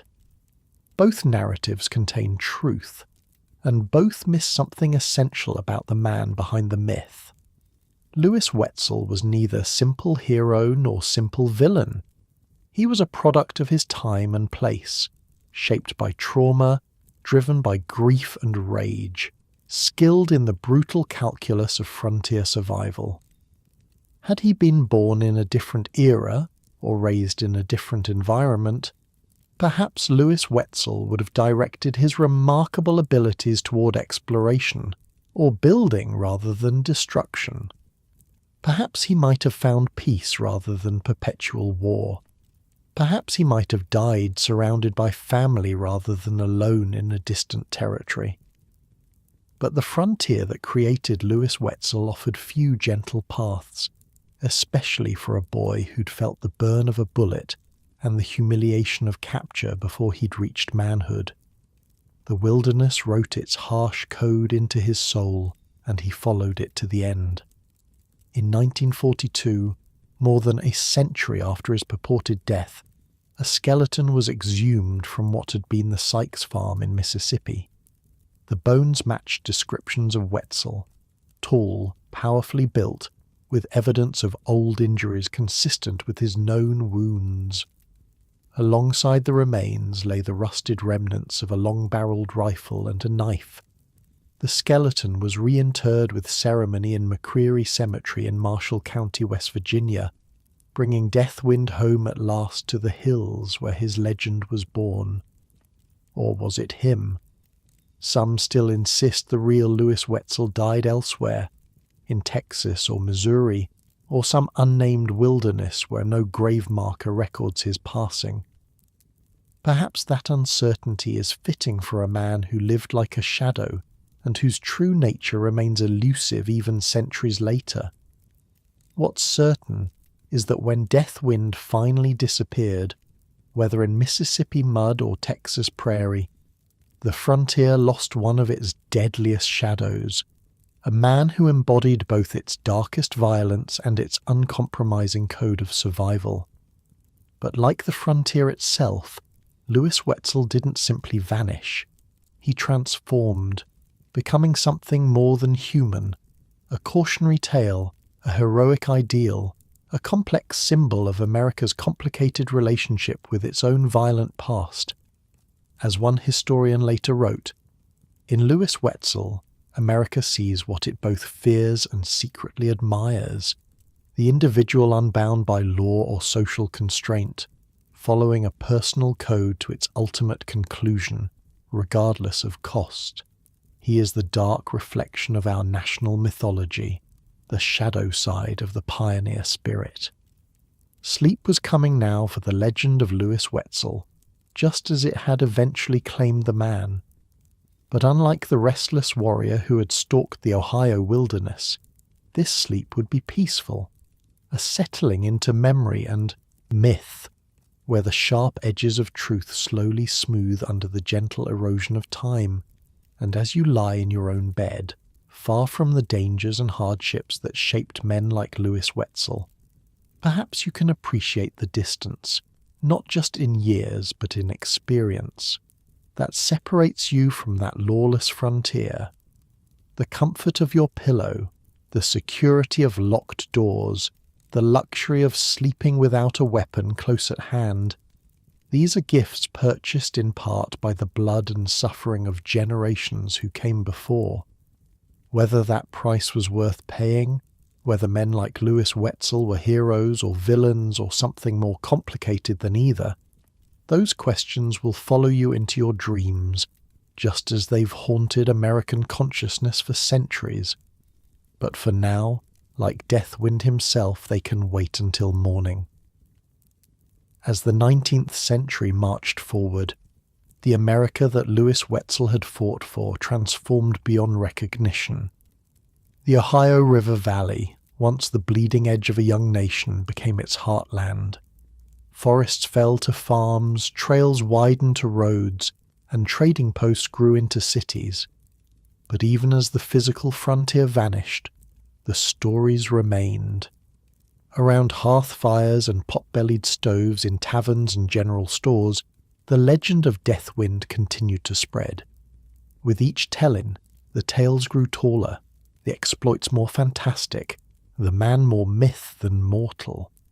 In 1832, a writer named Joseph Doddridge published a collection of frontier stories titled Notes on the Settlement and Indian Wars of the Western Parts of Virginia and Pennsylvania. Among its pages, Lewis Wetzel featured prominently, portrayed as the archetypal frontier hero, a necessary savage in savage times. Wetzel's strength, courage, and activity were such that no Indian could stand before him, Doddridge wrote. His whole character, in Indian warfare, was that of a master spirit. Doddridge had gathered his tales directly from aging settlers who'd known Wetzel or heard of his exploits firsthand. His account helped transform Lewis from regional legend to national folk hero, cementing his place in the emerging mythology of the American frontier. Did Doddridge get it right? A young historian asked an elderly settler in Wheeling in 1840. Was Wetzel really as deadly as he claims? The old man, who'd been a boy when Lewis still walked the Ohio country, considered the question carefully. Doddridge got the facts mostly straight, he answered slowly. But facts don't tell the whole story, do they? The Lewis I remember wasn't just deadly. He was haunted, like he was fighting something inside himself as much as any enemy outside. This more complex portrait rarely made it into the popular accounts. The Lewis Wetzel of penny dreadfuls and frontier ballads was simpler, more straightforward, the avenging angel, the protector, the living embodiment of frontier justice. By mid-century, Wetzel had taken his place in the pantheon of frontier heroes alongside Daniel Boone, Davy Crockett and Kit Carson. Unlike those men, however, Lewis left no writings, no personal accounts to balance the legends. His story was told entirely by others, shaped to fit their needs and expectations. "There's something uniquely American about Wetzel," observed a Philadelphia magazine editor in 1851. "In Europe, such a man would be considered a murderer, plain and simple. Here, we make him a hero. What does that say about our national character, I wonder?" It was a question few were willing to explore too deeply. Easier to simplify, to justify, to transform the complex reality of frontier violence into cleanly defined battles between good and evil. But some who'd actually walked the bloody ground of the Ohio frontier remembered a messier truth. "You ask about Lewis Wetzel," an aging Virginia militiaman told an interviewer in the 1850s. "I'll tell you what no book will. There was a time we needed men like him, needed that level of willing brutality. That's a hard thing to admit when you're sitting safe in a parlour years later. But out there then, we counted on men who could do what most of us couldn't stomach." He paused, eyes distant with memory. "Doesn't mean we didn't feel sick about it sometimes. Doesn't mean we were right. Just means we survived." This nuance, the moral ambiguity, the uncomfortable necessity of violence, the psychological cost to those who wielded it, largely disappeared from the popular narrative. The Lewis Wetzel who emerged in mid-19th century literature was a simpler creature, the Indian fighter, the avenger, the hero. In 1860, as the nation stood on the brink of civil war, Edward S. Ellis published The Forest Rose, a frontier romance that featured Lewis Wetzel as a central character. Ellis portrayed him as the ultimate woodsman, possessing almost supernatural abilities and unwavering moral certainty. The timing was significant. As America prepared to turn its violence inward, it found comfort in tales of external enemies and uncomplicated heroes. Lewis Wetzel became a convenient symbol, the necessary warrior, the man who did what had to be done to secure civilization's advance. The real Lewis, with his contradictions and complexities, his trauma and rage, disappeared beneath layers of myth-making. The flesh and blood man who had bled and suffered, who had known moments of doubt and darkness, was replaced by a cardboard cutout, the frontier avenger in buckskins. But in quieter corners, among those who studied the frontier with more critical eyes, questions lingered. "We must ask ourselves," wrote a historian in 1870, "whether men like Wetzel were creating security or perpetuating cycles of violence. Did his tactics actually protect settlements, or did they provoke retaliation that claimed more innocent lives?" These questions gained greater urgency as America's frontier experience repeated itself in the West. New generations of settlers pushed into indigenous lands, new cycles of violence erupted, and new Indian fighters emerged to play the role Lewis Wetzel had once filled. Many explicitly modelled themselves on Wetzel's example, adopting not just his tactics, but his implacable hatred of Native Americans. "Learned everything I know from stories of Lewis Wetzel," boasted one notorious scalp hunter, operating in the Southwest during the 1870s.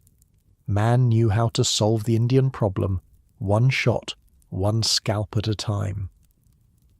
This grim legacy, the normalization of racial violence as necessary for progress, remains one of the most disturbing aspects of Wetzel's influence. His methods, born of personal trauma and frontier necessity, became justification for systematic brutality divorced from their original context. Yet even as some embraced Wetzel's darkest aspects, others found different lessons in his story. "What strikes me most about Wetzel," wrote a frontier scout in his 1883 memoir, "wasn't his killing prowess but his woodcraft. The man read the wilderness like a book, tracking, hunting, moving silent as smoke. Those skills saved more lives than his rifle ever did." This more balanced view gained traction as the Indian Wars wound down, and America entered a period of reflection about its frontier experience. The bloodier aspects of settlement could now be examined with some historical distance, allowing for more nuanced assessments. By the turn of the 20th century, a new generation of writers began exploring the psychological dimensions of frontier violence. What did it do to a man, they wondered, to live as Louis Wetzel had lived? What inner price did he pay for his outward deadliness? "The true tragedy of Louis Wetzel," wrote an early psychologist in 1905, "may be that he became what he hated most. In fighting savagery, he himself became savage. In protecting civilization, he placed himself beyond its bounds."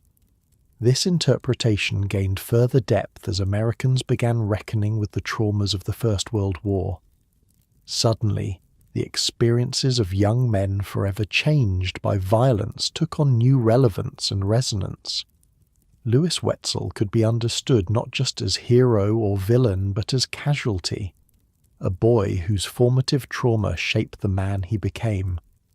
"Consider what it meant," urged a 1925 biographical sketch, "for a 14-year-old boy to be shot, captured, to escape, and then dedicate his life to vengeance.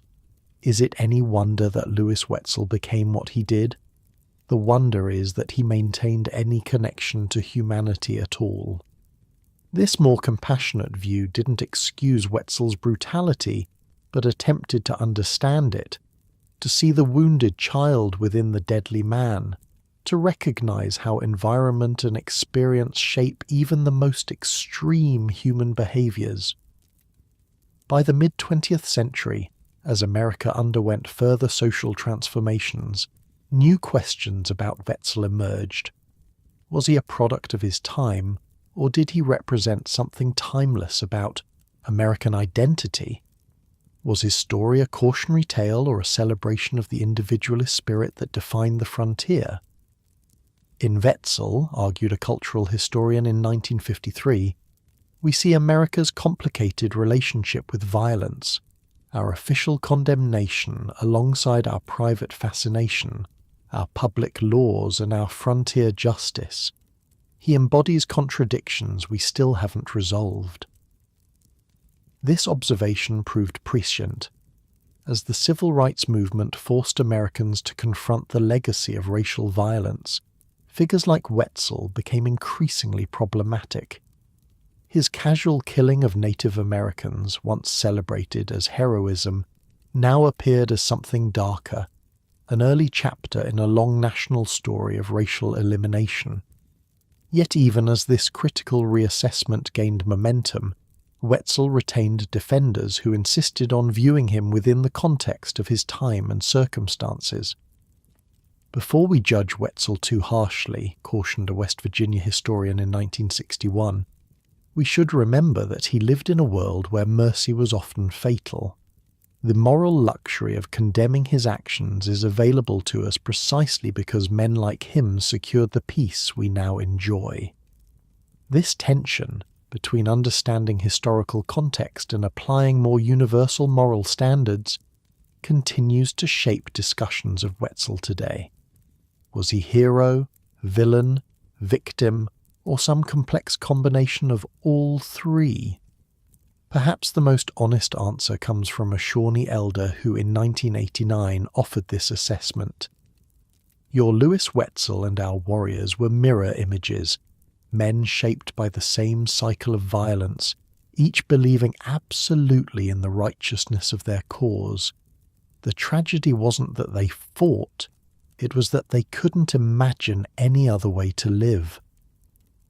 This wisdom, recognizing the shared humanity on both sides of the frontier's bloody divide, offers a perspective that transcends simpler narratives of heroes and villains.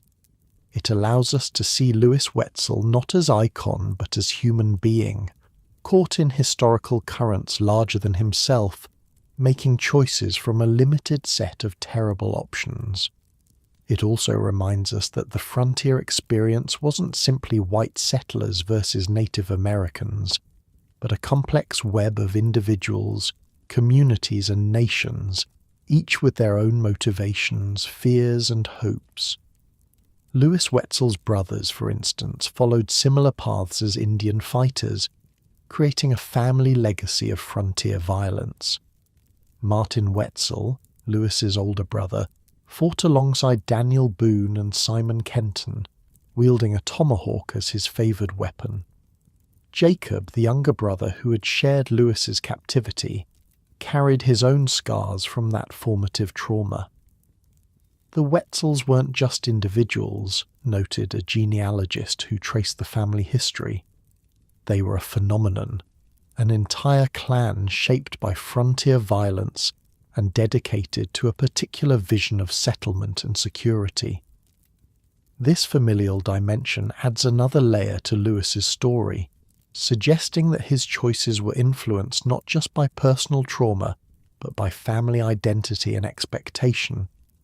He wasn't a lone wolf, but part of a pack, bound by blood and shared experience to a particular path. Yet Lewis stood apart even from his brothers in the intensity of his dedication to violence. Where they fought when necessary, he made fighting his purpose. Where they eventually settled into more conventional lives, he remained the perpetual warrior, unable or unwilling to adapt to peacetime. There's something almost Greek about Wetzel's tragedy, observed a literature professor in '95. He's like Achilles, defined so completely by war that peace renders him obsolete. His greatest strength becomes his fatal weakness once the context changes. This literary perspective offers yet another lens through which to view Lewis Wetzel, not just as historical figure but as archetypal character, embodying timeless themes of vengeance, identity, and the cost of violence to those who wield it.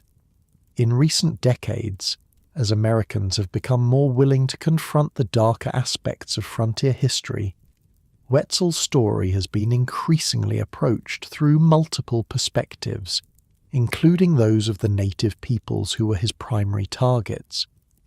When settlers tell Wetzel's story, noted a Delaware tribal historian in 2001, they focus on his skill, his courage, his necessity.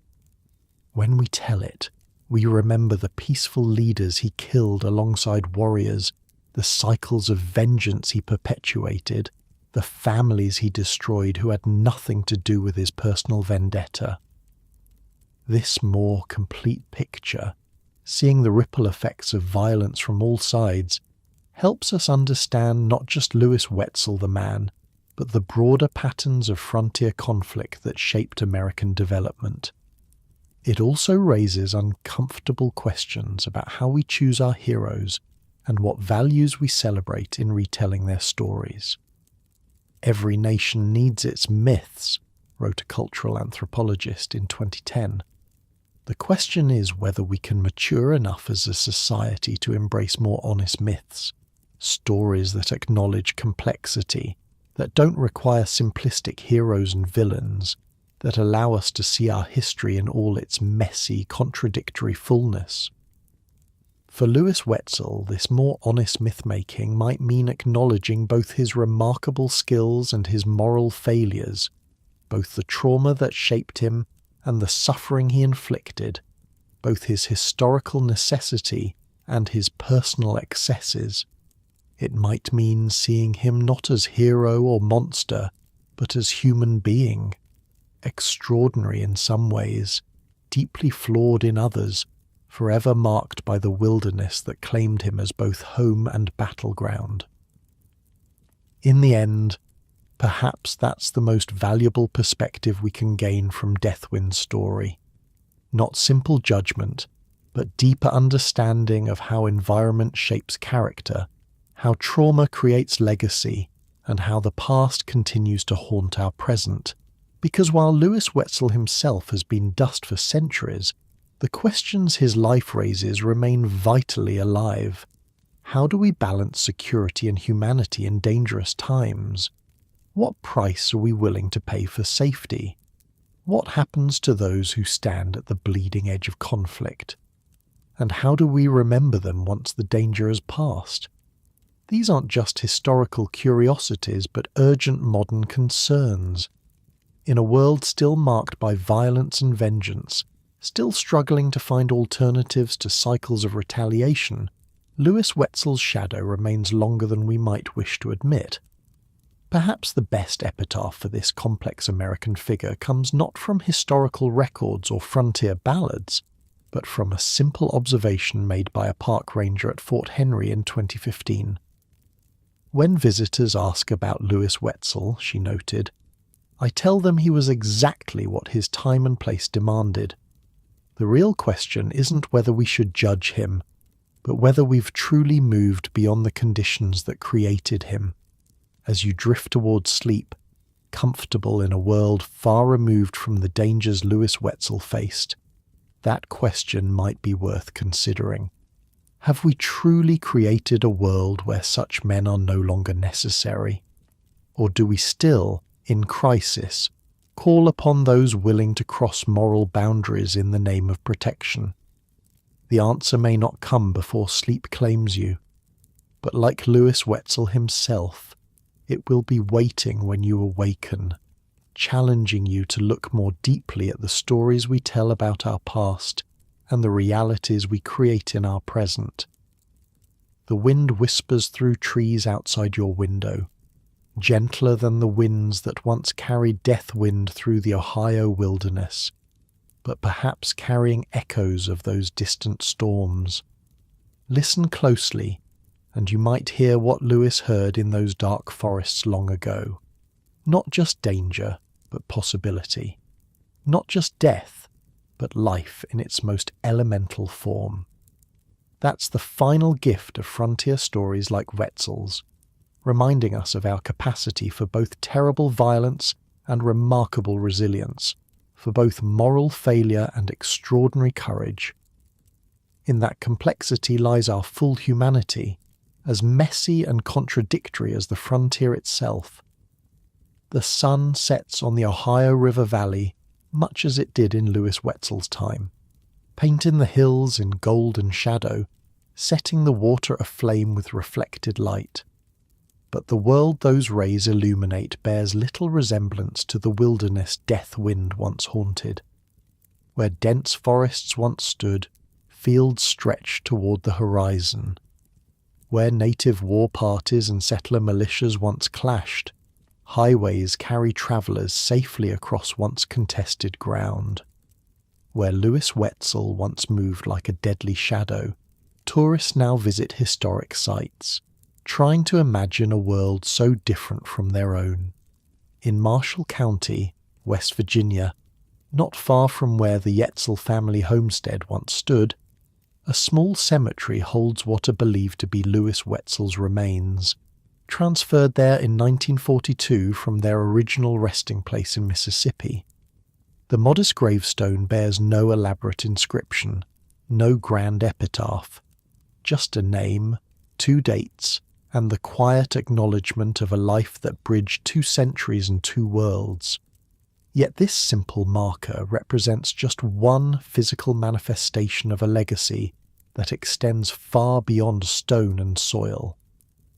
Lewis Wetzel's influence, both celebrated and criticized, ripples through American culture in ways both obvious and subtle, acknowledged and unconscious.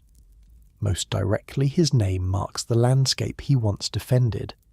Wetzel County, West Virginia, established in 1846, commemorates not just Lewis but the entire Wetzel family. The Lewis Wetzel Wildlife Management Area offers 13,590 acres of protected forest and wildlife habitat, ironically preserving the same wilderness Lewis spent his life taming. "Kind of strange, isn't it?" observed a park ranger there in 2018. "We're protecting and preserving the very wilderness that men like Wetzel fought to transform. History has a sense of humour sometimes."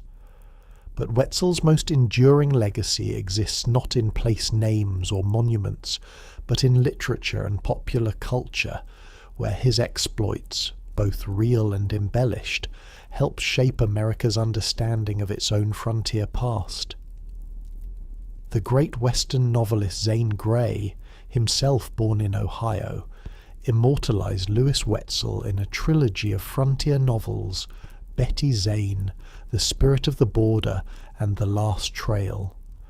Gray's Wetzel is a romanticized figure, dark, dangerous, but ultimately noble, a necessary force in a violent world.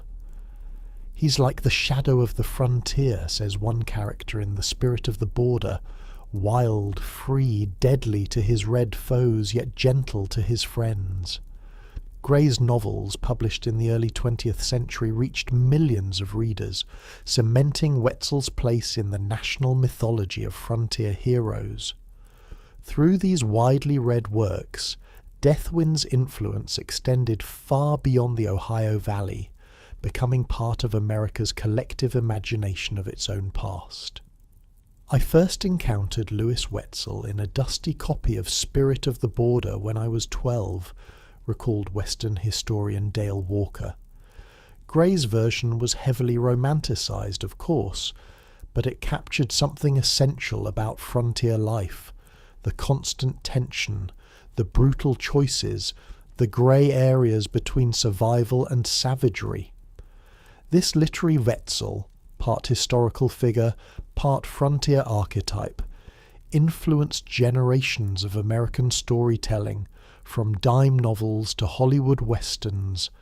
The lone avenger, the skilled woodsman, the man apart from civilization yet fighting for its future. These character types owe much to the real and imagined Lewis Wetzel. You can trace a direct line from Wetzel to characters like Hawkeye in Last of the Mohicans, to countless Western heroes, noted a film historian in 2005. That complicated figure, the white man who adopts Indian ways to fight Indians, who's more at home in the wilderness than in civilization, that's Wetzel's literary descendant. But as cultural attitudes shifted throughout the 20th century, so too did interpretations of Wetzel's life and actions. The unquestioned heroism of earlier accounts gave way to more critical assessments, reflecting changing views on frontier violence and American expansion. Wait, hang on, you might be thinking. Are we really supposed to admire someone who killed people for their race? And that's exactly the question that makes Wetzel's legacy so complex. By modern moral standards, many of his actions are indefensible. Yet judging historical figures solely by contemporary values risks missing the context that shaped them, the daily threats, the limited options, the grief and trauma that defined frontier experience. "I'm not saying what Wetzel did was right," explained a descendant of Ohio Valley settlers in a 2012 interview. "I'm saying I understand why he did it. There's difference between explanation and justification. This nuanced view, understanding without necessarily approving, perhaps offers the most honest approach to figures like Lewis Wetzel. It allows us to acknowledge the real dangers frontier families faced, while also recognizing the humanity of those on all sides of the conflict. Because the frontier wasn't simply a place, but a process. A violent, messy transformation that left scars on every community it touched. Native peoples lost lands and lives. Settlers lived in constant fear. Men like Lewis Wetzel became weapons forged in trauma and necessity. their humanity sometimes casualty to the roles they played. The real tragedy of the frontier, observed Pulitzer-winning historian Patricia Limerick, was that it created impossible situations for everyone involved. Native peoples fighting for survival, settlers seeking security, soldiers following orders, all trapped in cycles of violence with no clear path to peace. Wetzel embodied this tragedy more completely than most. Shot and captured at 14, he emerged from that crucible permanently changed, dedicated to a path of vengeance that would define his life and echo through American history long after his death.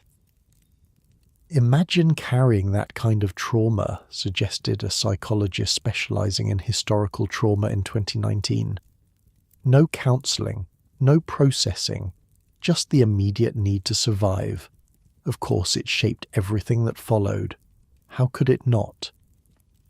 This psychological perspective offers another layer for understanding Wetzel, not excusing his brutality but contextualizing it within patterns of trauma response that transcend time and culture.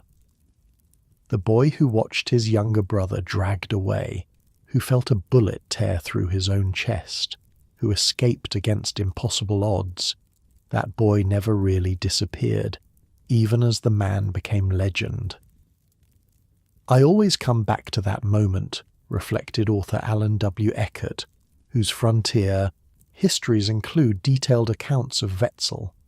That 14-year-old bleeding, terrified, facing death or worse, everything that followed, every kill, every scalp, every act of vengeance begins there. Yet Wetzel's story isn't solely defined by trauma and violence. His extraordinary woodcraft, his deep knowledge of the wilderness, his independence of spirit, these too are part of his legacy, qualities that connected him to the land in ways few could match. He could read the forest like we read books, a frontier descendant told an oral historian in the 1930s, recounting family stories of Wetzel. Knew which way the wind would shift by watching cloud patterns, could find water in places that looked bone dry to everyone else, wasn't just good at killing, was good at living out there. This intimate connection with the natural world represents another facet of frontier experience that shaped American identity. The belief that wilderness, while dangerous, also offered a kind of freedom and self-reliance unavailable in more settled regions. The frontier created Americans, wrote historian Frederick Jackson Turner in his famous thesis. Out there, European ways fell away, and something new emerged, more independent, more adaptable, more distinctly American. While modern historians have extensively critiqued Turner's thesis, it captures something true about how Americans have understood their relationship to wilderness. The frontier experience, including its violence and hardship, became central to national mythology, with figures like Lewis Wetzel embodying its most extreme expressions.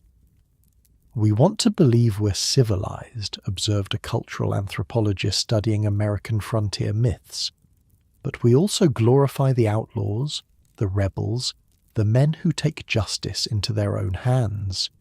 That contradiction runs deep in American culture, and Wetzel sits right at its heart. Perhaps this explains why Wetzel remained such a complicated figure in American memory, both celebrated and condemned, hero and anti-hero, necessary evil and cautionary tale. He represents aspects of national experience that resist simple categorization or comfortable moral judgment. The thing about Wetzel, said a historian at a 2020 symposium on frontier violence, is that he forces us to confront the messier parts of our past. We can't put him in a neat box labelled hero or villain. He's both and neither, which makes him a much more honest window into frontier reality than more sanitized figures. This honesty, acknowledging the full complexity of frontier experience rather than settling for comfortable myths, may be Wetzel's most valuable legacy. His story reminds us that history isn't a simple morality tale, but a human drama played out in specific times and places, shaped by forces both personal and historical. My great-grandfather knew Wetzel, an elderly West Virginia resident claimed in a 1970s oral history project. Said he was the most fearsome man he ever met, but also the saddest. Said his eyes had seen too much, like he was already halfway in the next world. That haunted quality, the psychological cost of violence to those who wield it, is often missing from romanticized accounts of frontier heroes. Yet it's perhaps the most relevant aspect of Wetzel's story for modern audiences, offering insights into the trauma of combat that transcend historical specifics. When veterans return from war zones today, noted a therapist working with combat trauma, they face many of the same challenges as frontier fighters like Wetzel. How do you rejoin a peaceful society when violence has become your primary language? How do you process experiences that others can't possibly understand? These questions haunted Lewis Wetzel throughout his life. Unable to adapt to changing times, increasingly isolated as the frontier receded, he embodied the paradox of the successful warrior. Having helped secure the peace, he found himself obsolete within it. That's the thing about men like Wetzel, observed a frontier reenactor who portrays him at historical events. Society needs them in crisis, but doesn't quite know what to do with them afterward. We ask them to become something inhuman, then expect them to switch back when the danger's past. This perspective offers a more compassionate view of Wetzel, not as monster or hero, but as someone shaped by circumstances few can imagine, carrying burdens few would choose to bear. It allows us to acknowledge the horror of his actions while recognizing the humanity behind them.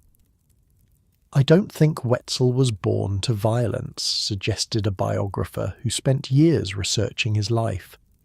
I think violence was born into him, through that first traumatic encounter, and he never found a way out of its grip. As the Ohio frontier faded into history, as forests became farms and trails became roads, the need for men like Lewis Wetzel diminished. Yet the questions his life raises remain relevant, about justice and vengeance, about trauma and healing, about the line between necessary violence and excessive brutality. We still face these questions today, remarked a military ethicist in a 2021 interview. When is force justified? How much is too much? What happens to those we ask to use it on our behalf? Wetzel's story isn't just frontier history, it's a case study in the moral complexity of violence in human affairs. This ongoing relevance may explain why Lewis Wetzel continues to fascinate us more than 2 centuries after his death. His story touches on timeless human concerns, while also illuminating specific American experiences, the collision of cultures on the frontier, the psychological cost of constant danger, the moral compromises born of survival.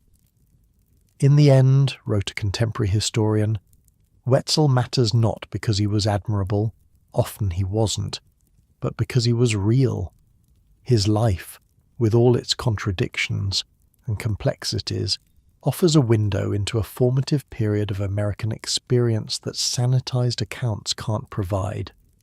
As night falls across the Ohio Valley, as the river flows past lands once contested in blood, Lewis Wetzel's spirit seems to linger, not as the romanticized hero of frontier ballads or the simple villain of revisionist histories, but as something more human and therefore more valuable, a man shaped by his time and place, making choices from limited, often terrible options. The wilderness that formed him is largely gone now, The conflicts that defined him have been settled for generations. Yet something of death wind remains in the American character, in our celebration of self-reliance, our suspicion of authority, our capacity for both extraordinary violence and remarkable compassion.